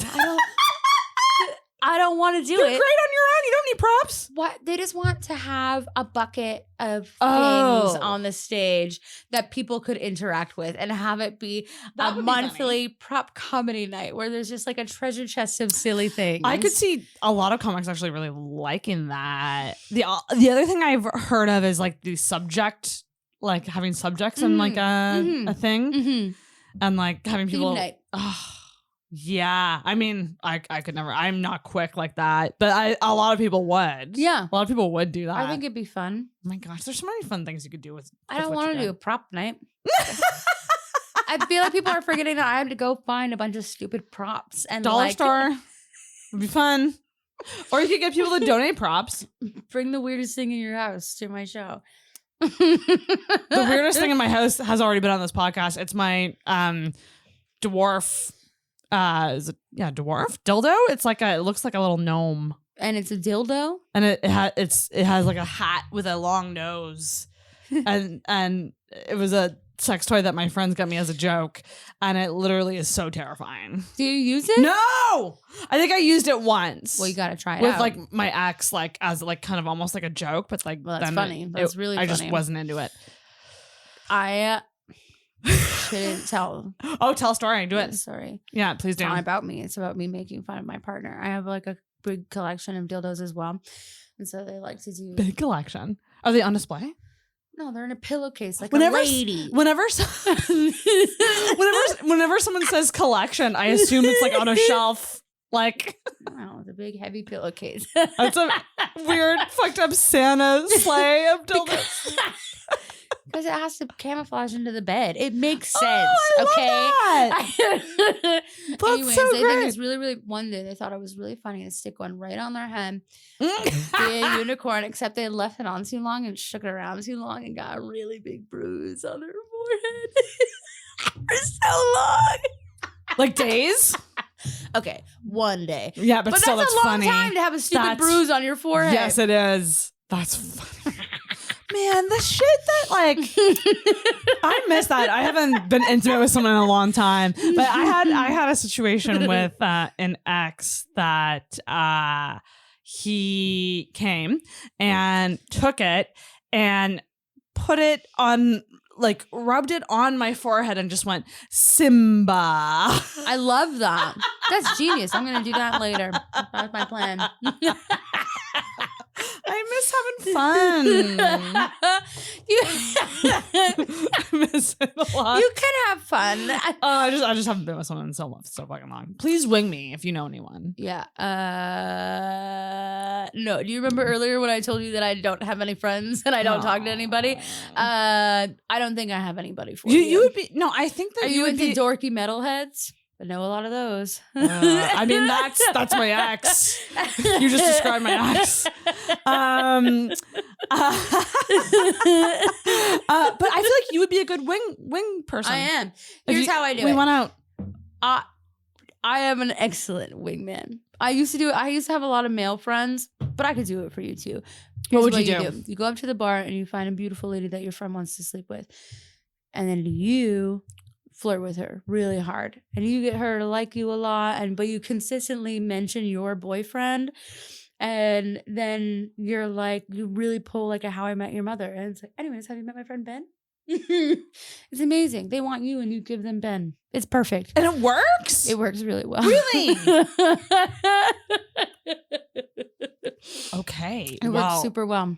We're gonna try to do that. We're gonna try it. You come. Well, you're busy this weekend, so you come to my show on Sunday, and you can have the pick of the litter. there is a date I want. I'll talk to you after. A future date.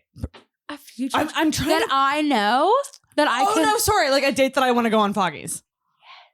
Because I'm prepping for something. But I also want to space out like my mics properly so that I'm not like doing like 5 in a week. Well, it's hard. I'm doing 3 in a week. Not next week, but the week after. And I'm 3 stressing. shows in a row for the first time when I did Yuck Yucks, and then my show, and it was so tiring. It's really, you guys. I was exhausted for multiple tiring. days. Not just one day, not just Monday, multiple days after that. Yeah, because it's a lot of energy. It's so much energy and people stress. Yeah. Beforehand. Yeah, I'm doing the new Dark Side mic, and then Yuck's amateur night. Nice. And then hosting Red Room. Yay. To try to get some hosting. I did that last stuff. week and I'm doing it next week. Red Room's a cool place. It's fun. It's like intimate, but like I like it. Like it feels cozy and it's like really cozy. Like almost like you're just kind of talking to people and connecting. Yeah. Like it's gonna be cool. Hosting tips though, I would love some hosting tips from you. Because obviously you run a very good tight room. My number one hosting tip for everybody in the whole wide world is pay attention and engage with the show. You're not there to sit and drink and chat. You're there as a very active audience member. As soon as you stop paying attention, so does everybody else. You need to be invested in your own show. Yeah. It's not hang out with your friends time. You're not the type to go for a smoke during a show. I've seen hosts do that. That is insane. Yeah. How would you even know what to talk about? Like, yeah. What if somebody says like a racist joke and you miss it and then you come back and you're like, what? Weren't they great? How embarrassing is that? It's happened. No. It's happened, Megan. Never. No. I don't know. I just have so much anxiety. I don't think I would ever be able to do that. I don't think I'd be able to go to the bathroom if I was hosting. I will go to the bathroom, but I do it super fast. In all fairness, Foggy's bathroom setup is great because it's like really, you can still hear. I can still hear it. You can still hear from the bathroom. Yes, I can. Which is fucking awesome. Yeah. I love those bathrooms. I love those bathrooms. I want to paint. One of them has a psychedelic vagina. I want to do the other one. What? There's a second? I've never seen it. You've only ever been in the first one. That's why. Shit. It's the second one. The whole room is a psychedelic vagina. One of the girls there painted it. It's amazing. I always go in that one because I obviously want to be with a psychedelic vagina. But I want to do the other one. And you've done psychedelics. Lots of them, yeah. What's your, if you don't mind saying, what's your most intense trip experience? I would say This is a weird story. Okay, so I have always dated girls my entire life. My first person I ever dated was a girl. My first girlfriend, romantic partner was a girl. But it actually took me a really long time to register in my head that I was attracted to women and it was cool with me. Wow. Even though it was something I consistently did, it like took a long time to be like, that is a part of who you are, just so you know. And I came to that realization on a ton of acid and ecstasy at Both mixed? Yeah, it's called candy flipping. It is amazing. Candy flipping. Really fun. And then hippie flipping is acid and mushrooms, which is Oh, good boy. you can't stand up. You can't, like, I couldn't stand up. I was planted in one spot for 6 hours straight. And you're just like, what? And see the whole universe. But oh my God. The other time when I could walk around, I like went into this like open field with this stage there, and all of the trees were dancing along to the music around me. And this person was playing on the stage this amazing remix of White Rabbit by Jefferson Airplane, which is one of my favorite songs. And it like all sort of clicked that everything was fine. And like I was like, Megan, you like women. It's okay. And stood in a huge crowd and bawled my eyes out by myself. So it was like a festival. It was like a festival. like an outdoor concert? Yeah. And danced with all the trees that were dancing with me. And it was really, really fun. Wow. and then you were like, yep, this is it. And that's fine. And I'm good. Cool. Got it. Wow. Yeah. I've never tripped or seen anything, or like I haven't never done hallucinogens, Yeah. not even mushrooms, even though I was pretty convinced I was going to do it in the summer for the first time. Yeah. But I'm gonna try. I would say outside is nice. The summertime is nice. Yeah. Mushrooms are a good start. Mushrooms are like flushing the toilet of your brain. They sort of get everything out of the way. All of the things that are pent up in stress, just release. I love that. Flushing the toilet of the brain. That's what my stepdad calls it. Yeah. And then my favorite is acid, because acid is like, everything's so funny on acid. You just like sit there and laugh and cry, and it's amazing. People get nervous because they think they're going to see things. You are in control of your brain. If you don't want to hallucinate, you won't. Are you sure? Yeah. So do you think anxious people just don't they just can't let go? I've never hallucinated. The most I've hallucinated is the trees swaying. And were you in a state of mind when you did that was like a more calming, open state of mind, and that's why you did hallucinate? You think? Yeah. You can also. My favorite thing about psychedelics is that you can just be sober. If you need to, you can. You can switch out of it. It's in your brain. Your brain is going, I like this, so I'm going to go here. Mm-hmm. But your brain could also go, I'm not. Yeah. Really? Yeah. I never knew this. Yeah. That's wild. I mean, that's my experience with it, and most experiences from other people that I've heard of. If you are very much like, let it go. I know obviously bad trips happen, and I know a lot of people who have you had them? No, never. No. Never. Huh. Yeah. Because I won't do drugs when I'm in a bad state of mind anyways. Would you ever do like DMT? No. That's just fucking seems I don't insane. think so. Do you have to get it from a dead person's brain? No, you don't. I thought that's what it was. And I was like, no, I won't do it. No, they say, oh my God, I'm dying. That's the funniest thing I've ever heard. No, it's like, I think it's like, it's derived from something or other. I think you can make it. Like in the oven? Or what? I'm actually not sure, but it's definitely, you definitely don't have to get it from a dead person's brain. But I know somebody who's done it and they loved it and thought it was fine and great. They smoked a little bit in a joint or something. Yeah, and you're like just gone. I thought it was like a Spinal Tap thing and I wasn't interested in it. Oh shit! No, it's nothing like that. But you can smoke if it. you did that, would that be the purest version of it? Who the fuck knows, right? I from what I've heard, when people do it, it's like they're changed. Like they don't. The ego death thing. Have you ever had an ego death? Have you heard of this? Like I know about ego death. Yeah. Like what you said earlier about how none of this matters. That's kind of an ego death. I don't think I've had full on ego death. because there are definitely still superficial things that I care about and think about, and for sure. But I've definitely let go a lot of it. I don't know if I could do a full ego death. I like control, and as much as I can let things go with the flow, I am like have an opinion about stuff. And I like, when I think of ego death, I think of letting go of all. Maybe that's not what it is, but I think of letting go of everything. Right. Which would and I'm not interested in that. Which would lose your gusto to. Interesting. If I will ego death and let go of everything as soon as I can retire. And then I will live a free little life where I do whatever I want and paint pictures and do silly things. Until then, I actually need the ego. I'm selling it. Right. Would you consider yourself a workaholic? Definitely. Yeah. I'd be disappointed in myself if I wasn't. Megan, fucking Christ. If I'm not working, if I'm not working 6 or 7 days a week, I'm not working hard enough. You don't feel good about yourself. Well, what am I even doing? You like to be productive. Yeah. That's why I loved lockdown, because there was no stress. This is a common thing that comes up in the podcast. It was the best time ever. It was the best time ever. Summer 2020. I went I'll for never forget. a 2-hour walk every day. Then I went home and got really baked and painted a picture. And then I drank whiskey and watched reality TV until I passed out. And then I got up and did it again. Right. And I loved it. And you're like sleeping full 8 hours? All the time. I wasn't ever worried about, that's where I really started to lose my care about other people. Yeah, same. I was always worried about other people. I have this really crazy paranoia that people are always talking about me and saying mean things about me, even if they're like across the room and they're like sitting over there and like and I'm like, they're saying mean things about me. I know they are.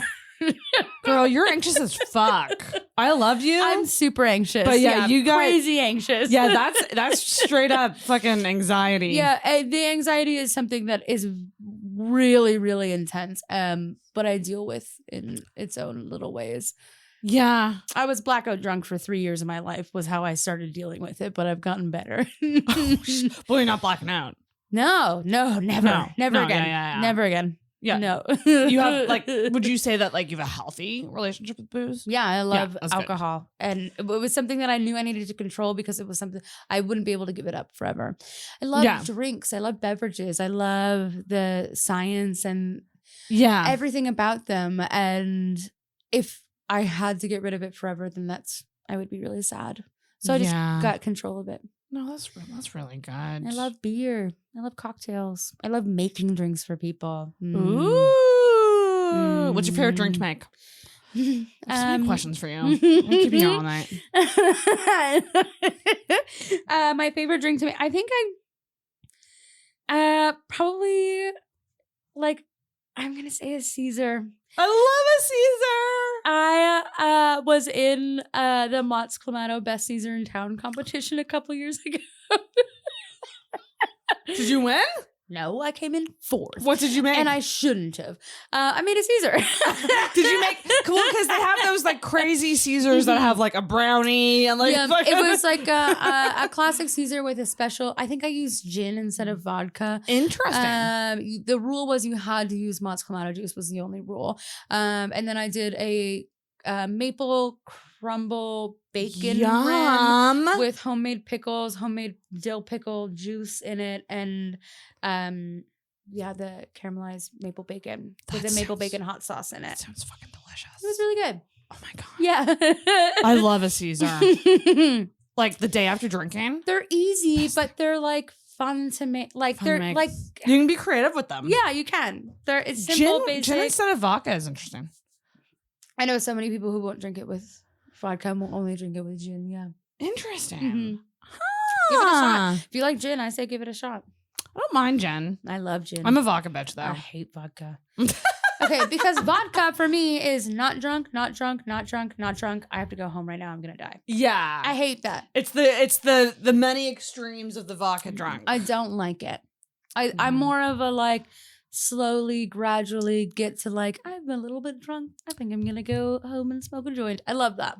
Yeah. I like the buzz. I actually don't like the feeling of being totally drunk. vodka doesn't give me a buzz though. I think that's the problem, is that I just am like, what's the point here? This tastes bad and nothing's happening to me. I like whiskey is my favorite. Oh, Yeah. there you go. Whiskey water with lime is my drink. Whiskey my water go-to. with lime. My go-to That's the drink. Megan cocktail. It is. That's my favorite drink in the whole wide world. Whiskey water. I was gonna bring it, but I didn't want to Oh. slice limes, and I drink them quickly, and I would have just been sitting here being my own little bartender. You could have done that. You could have done that. You could have totally I done thought that. it would be too obnoxious and too distracting. No, stop it. You are loved. I love you. You literally, no one talks bad about you. Everybody fucking loves you. You don't think so? No, I've never heard a bad fucking thing. Whoa, that seems crazy. I've never heard a bad thing. Everyone loves the Megan. That's nice. It's good to know. But I mean, I know that your brain won't believe that. I don't believe it. Yeah. Our brains are jerks. Big jerks. Our brains are. Oh my gosh. Okay, well, there's one last segment. Let's do it. And this is I save it till the end just because I'm like, it's the least risk of getting canceled. Is there a risk of that? Well, it's the unpopular opinion segment. Don't hate me for this, but it's time for an unpopular opinion. So you never know. I always joke, I'm like, this is like, I think it'd be so funny to have a really nice conversation and then have someone go, Also, COVID's fuck not this. real or something. like some Should just that be like, my opinion? yeah.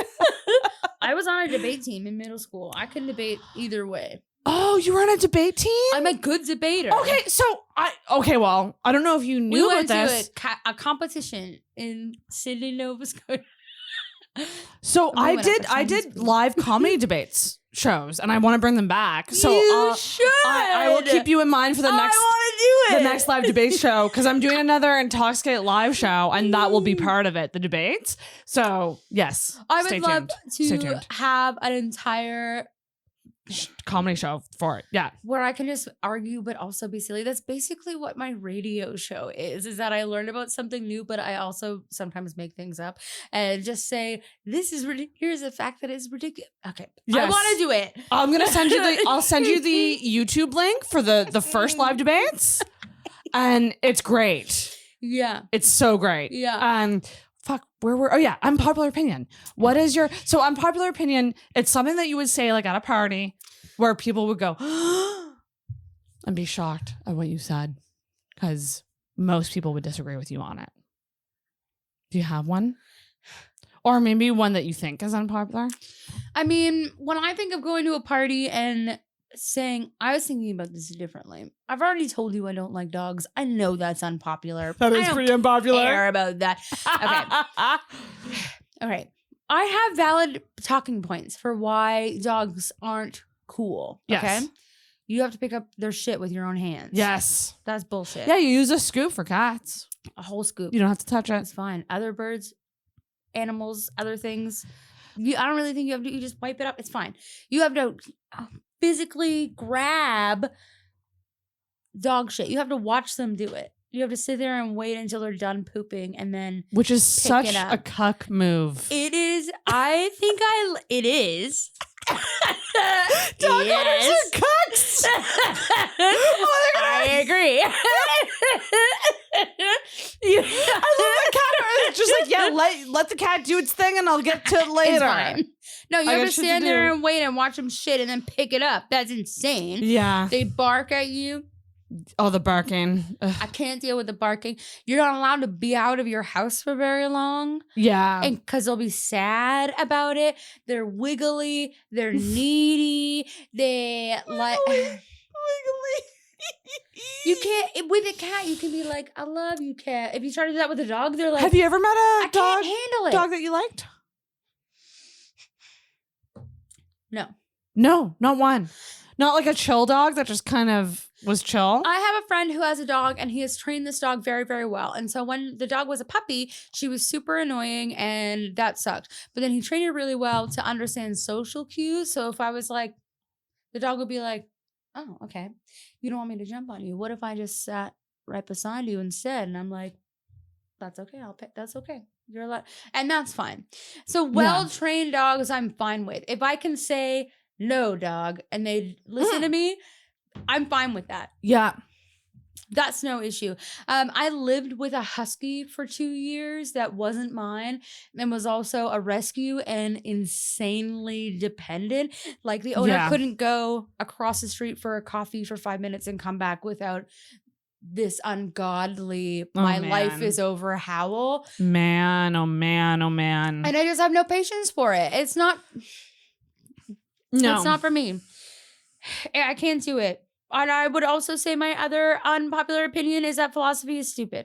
Oh, philosophy is stupid. Philosophy is stupid. So that's interesting because you're an art. Like I guess I associate artists with being sort of philosophers in they're outside of the box in their own way. Yeah. Okay, where does this come from? Where does the philosophy being friends with philosophy majors is where it comes from. Going to parties full of an entire philosophy department. Because as soon as you said parties, I was like, I know exactly what parties I don't like. It's the philosophy students' parties. Man, those guys are boring and they think their opinion is really, really smart. And I think that it is something that what somebody wrote down hundreds of years ago and that we've all thought. I can't handle the argument. I can't handle it. I would describe it as a blurgity, blurgity, blah, blah, blah. It's a circle jerk. Have you ever taken a philosophy class? Yeah, and I hated it. Did you? Oh, it was my favorite in college. I loved it. I feel like all of philosophy is like, what if we think about it like this? And I'm like, why don't you get fucked? Like, this is so stupid. I won't think about it like that. It doesn't make any sense. Oh, man. Why don't we talk about the allegory of the cave again? So it isn't just philosophers. It is philosophy that you also don't like. The whole thing, I think, is a little uppity. It's just, it reminds me, so like I've said before, is that my baseline of everything I do is growing community. Philosophy is a very, very ivory tower thought process. So is fine art. That's why I was a craft major in school. These thought processes and these sort of like opinions about things are not meant for the working class. They're very sacred. They're very, I'm up here. We're literally, the idea of the ivory tower is real. It was something, even still a slang word existed. It was a bar that people would meet in and talk in, and anybody under it's classist is what it is. Okay, yeah. And so I don't like it. I like if you think, oh, you can't be a part of this because you wouldn't understand because you're just a worker. I think that's bullshit. Oh, yeah. And I don't like any of those thought processes, and so I think it's classist, and I won't deal with it. Oh, ding the bell for yourself. That's a good unpopular opinion. Dumb. Shit. Don't be classist. Don't be. Yeah, no. So stupid. Building community, though. I'm connecting things. We're wrapping up the episode, but I'm connecting things about you. Psychoanalyzing MEGAN MCCRACKEN. Go ahead. It's interesting that your goal is to build community, but you feel like you don't have friends. Yeah, because I'm not building it for me. I'm building it for you. But why not build it for yourself? I don't fit in. Oh, stop! You listen. Let's rewind the tape to when Megan said that she creates comedy spaces so that people can go tell comedy, and we can bond over our common. You fit in more than you think you fit in. Just being, you do. Stop. It's for you. It's not for me. But I think I think if I could give you homework. Okay, I'll try it. Well, I didn't bring a notebook. I think you gotta bask in the light a bit and for yourself, because I think you are doing so much service for other people, for that community, because you like, that's how you see success. Love that. That's what I want it to be. I want everybody to be But I think you gotta enrich yourself too. I am. I am. Yeah. When I see other people enjoying it. It makes me sad though that you feel like you don't have friends. I have a couple friends. I think we need to just have a day where you don't do anything. Me? And everybody does everything for you. No, that sounds insane. That's like your personal hell. It is. That is where I do like I'm gonna go for a smoke and I don't come back. Yeah. Well, I just hope that you are in fact very happy with I am things so happy in yourself and letting yourself. Of course, I've never been happier. Enjoy that for you though. Yes. Like be selfish sometimes. Sure. Close out the show sometime. Do like 10 minutes. Never. Do like 10 or 15. Why not? It's your fucking show. I have 15 people on every week. Do you want to see 15 people and then see me for 10 minutes? Book 5. Book 5 and then close it out. Bitch. I actually I've only seen you do comedy a couple times. Yeah. I would love to. I need to see you more. I'm not very good. My Stop strength. that. Okay, listen. I'm not saying that in a self-deprecating way. I'm saying that in an I know my strengths way. I love that. I am not a good stand-up comedian. I'm okay. I can be funny sometimes. I have a couple good jokes that I really, really like. That's not the point of me doing stand-up comedy. I'm really good at running a room, but I can't advertise as myself as somebody who can run rooms and put things together if nobody knows who I am. So the point of doing shows is showcase, hello, my name is Megan. Nice to meet you. I run Foggy Funnies. It's exposure. Yeah. I would say I think presence and personality on stage is so much of what stand-up is. And you have so much of that in leaps and bounds that like you very well could develop into being an amazing comedian. Yeah.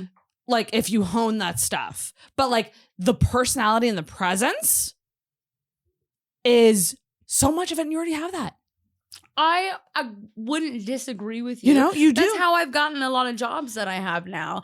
It's just not the skill set that I want to work on. That's not where I wouldn't feel satisfied and happy if I had 6 Netflix specials that did really well. Or if you were just doing other people's shows. Like you want to run you want it to be your show. Yeah, I want to run like a TV station. I want to run let's hear the dreams. Let's hear a whole comedy festival. I want to be I want to so be good. up there and Just for Laughs. I want to go and scout other comics. I have a friend I'll connect you with. Yeah. Who works for JFL. What I want to do. So that's who might be moving here actually. So that would be a good connection. That would be amazing. And she's someone who's also not she's done stand up, but she's like taken a step back. Yeah. To just be I like it. Behind the scenes thing. I like doing stand up. You have a great presence. You're so fun. I mean, that's fair. It's just not where I feel like I'm being myself. There you go. Yeah. So that right there is me going, you're great. And you're going, but I don't want to do it. Yeah. And you want to know what? Don't do things you don't want to do. I agree. I like Don't do things. I'll do it. I'll do shows. I like doing it. I keep signing up for them. I have a good time. That's just not where I want to be. Yeah, actually, like I've felt that way before too, where it's like I just want to do podcast. I want to be a podcaster, and it's just like, and that's like gigs, stand up, yeah. And like I feel like I have to keep nurturing that. Yeah. But I'm also the same as you, where I'm just like, but podcasting, the comedy bug keeps like pulling me in. Of course, and I don't think it really sucks you in. It's fun to do. It is fun to do shows, and I like the anxiety around like, what's it gonna be like? Are we gonna do good? I don't know. I like the support afterwards where somebody's like, I did bad, and you're like, no, you didn't. And I think that's so fun.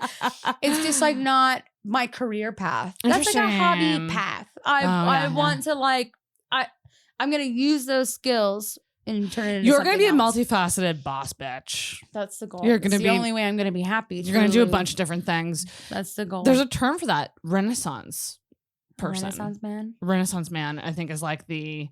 I didn't know that's what that meant. It's like someone who does a lot of different things. I learned about this on a past episode because my friend described herself as a Renaissance man. And she's like, I'm going to do a bunch of things, not just one thing. which is fun. I love doing a bunch of things all the time. I consistently have more than one job. It makes me, I need to fill in all the gaps. How do you stay organized? You have a Google Calendar? No, Google I Calendar? use a written planner. You're old school. When I write things down, I remember them better. Oh yeah, that's fair. Yeah. I can't get with the written one. I gotta use virtual because I just can't. I can't keep up with virtual. Oh, that's interesting. Yeah. Okay, last question before we let you go. Are you sleeping? Like in general? Like am I sleeping at nighttime? Yeah, do you self-care? Like, because in getting to know you, I'm now like, she's a workaholic. She takes on a lot. She can't say no. Are you, at the end of the day, taking care of yourself? I try really hard to, yeah. Good. So I have a lot of self-care rituals that I do, and it would be things like yoga, swimming, tarot. What? Even in self-care, she's a fucking workaholic. Those things make me feel good. So you said yoga, swimming. I love swimming is like, Aw. it is the only, weirdly enough, it's one of the only things that really, really grounds me. And the looseness and the freeness and the fact that nobody can get to you when you're swimming is so freeing for me. It calms me down. The exhaustion your body feels, amazing. Where do you swim? At the Y. Nice. Community, baby. And you just go and you do laps? Lanes, yeah. I gotta go. I haven't. It is the most fulfilling, amazing, relaxing feeling in the whole wide world. I get a little bit stoned before I go, so I can zone not too stoned, or else I get too scared to go into the changing room, but a little bit stoned, so just so you can let go of everything else that's going on around you and float around. And that's what really makes you feel relaxed, eh? The swimming and you said yoga. Yoga, I love yoga, and yeah, Tara is really nice for me. And do you want to do a reading right now? There's cards right there. You've been trying to end this show, I think, for 20 minutes. Was that? I think you've been trying to end the show for 20 minutes. And now you're like, why don't we get other cards? I'm having so much fun. You're such a you're a phenomenal guest. I want to talk to you all night. I'm just curious about, I'm curious. I always, whenever people say that they read tarot, I'm like, I just want to, everyone has a different style with tarot. Of course. I have a friend who is very intuitive, very has been so accurate with her readings with things, and Sarah Nicole is also into it. Yeah. And anyone who does it, I'm like, can you show me? Can you do a reading so I can see? Mine is very self-ritual. There's a certain way I deal with the cards to myself and count them. And it's very much an exercise of expression for me, and relating, and asking the universe, checking in with the world and being like, hey, is everything okay? It's a grounding exercise for me. Do you ever do that thing where you go, can you give me a sign if this, you hear people doing that where it's ask the universe for a sign or whatever? And just pull out one card? No, I need a full picture message sort of thing. Yeah, she needs that full text message, bitch, from the universe. She does. 6 text messages long. My friend, when she does it, she sits just where you are. Yeah. And she'll fill this table with cards. She actually just flips. Yeah. And we'll go through, spend 30 minutes going through it all, and it's fascinating. It's amazing. And truly, we are ending now. We are past 2 hours. We are at 2:18. That's a long time to sit and talk. Can we soundbite that? That's great. It's true. It is a long time, but you said it's your favorite thing in the world. It is. Literally, I could go pee and open another beer and do it again. Don't tempt me, Megan. Please plug yourself and Foggy Funnies and everything you want people to do. Oh, and do a pitch for anyone listening who wants to try stand up. Okay, here we go. Yes, do it. Actually, I'm going to put it on you. It is just you. You have the floor. Hello. My name is Megan MCCRACKEN. Every Sunday night, I host a comedy show at Foggy Goggle on Gottingen Street. It starts at 8 o'clock. It's called Foggy Funnies. You can follow me on Instagram. This show is dope. It's an amateur night. Listen to this. Have you always gone to comedy and been like, I'm not funny too? Now's your chance to show me. You can do it. Isn't on your bucket list doing stand-up comedy? Here you go. Now you can come to my show and do it. You can message me and say, I want a spot. I don't care who you are. I won't background check. Come do it. You can put your name in a hat. Come do it. I'll drop right out and give you a spot. It doesn't matter. There are no limits here. Come to the show. Please. The beer is cheap. Yes, bitch. That was phenomenal. Oh my gosh. And hey, oh my God, this is great. So end of the episode, if you made it through this episode, if you are someone who's looking to do stand-up, and if you did, listen, 70% completion, 70% of you bitches make it to the end, based on my stats. But if you do sign up to Foggy Funnies, either by a walk-on or by messaging Megan, tell her that you found out about it through Intoxicated. Please do, because I'm curious. I would love to know that. Yeah. Please, like, I would love to know that. and come out on Sunday night if you're just really looking to fun. watch. Yeah, you don't come have out. to perform. It's You don't just have to fun. perform. It is Come fun. out. It's really fun. Follow Foggy Funnies. Can they follow you personally on Instagram? Because you have an amazing art. All art. your art stuff. Yes. Yeah, I guess. Follow if you like Megan. art. Oh my God. It's so great. Do it. What's your personal? Yeah, it's crack, which is my name. I don't love crack. My last, right? You get it. It's Megan McCracken. So it's MMCRACK is my art Instagram, but it's nerdy. No, it's great. Follow this amazing human. I love you so much. Thank you so much for coming on. You're doing Thanks for phenomenal having me. things. Thank you. Should be so proud. And I know that this is just the fucking beginning, bitch. It better Of be. This is too much Megan work for it to be the McCracken. end. I love it so much. So the Intoxicated battle cry is the bell ring. Hold it up. Do a ding. We're done. Oh my God. Most aggressive bell ring I've ever seen. I've been told I'd be really good at tambourine.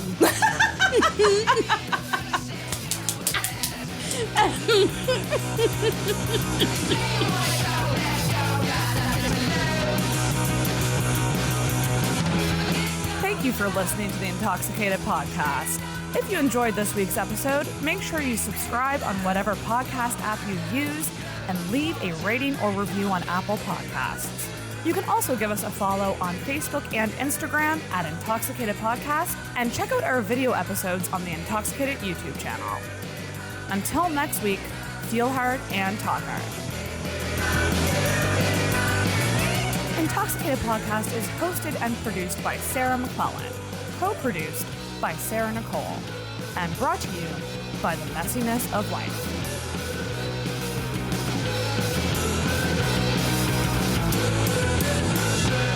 Oh, everybody's depressed. Next subject.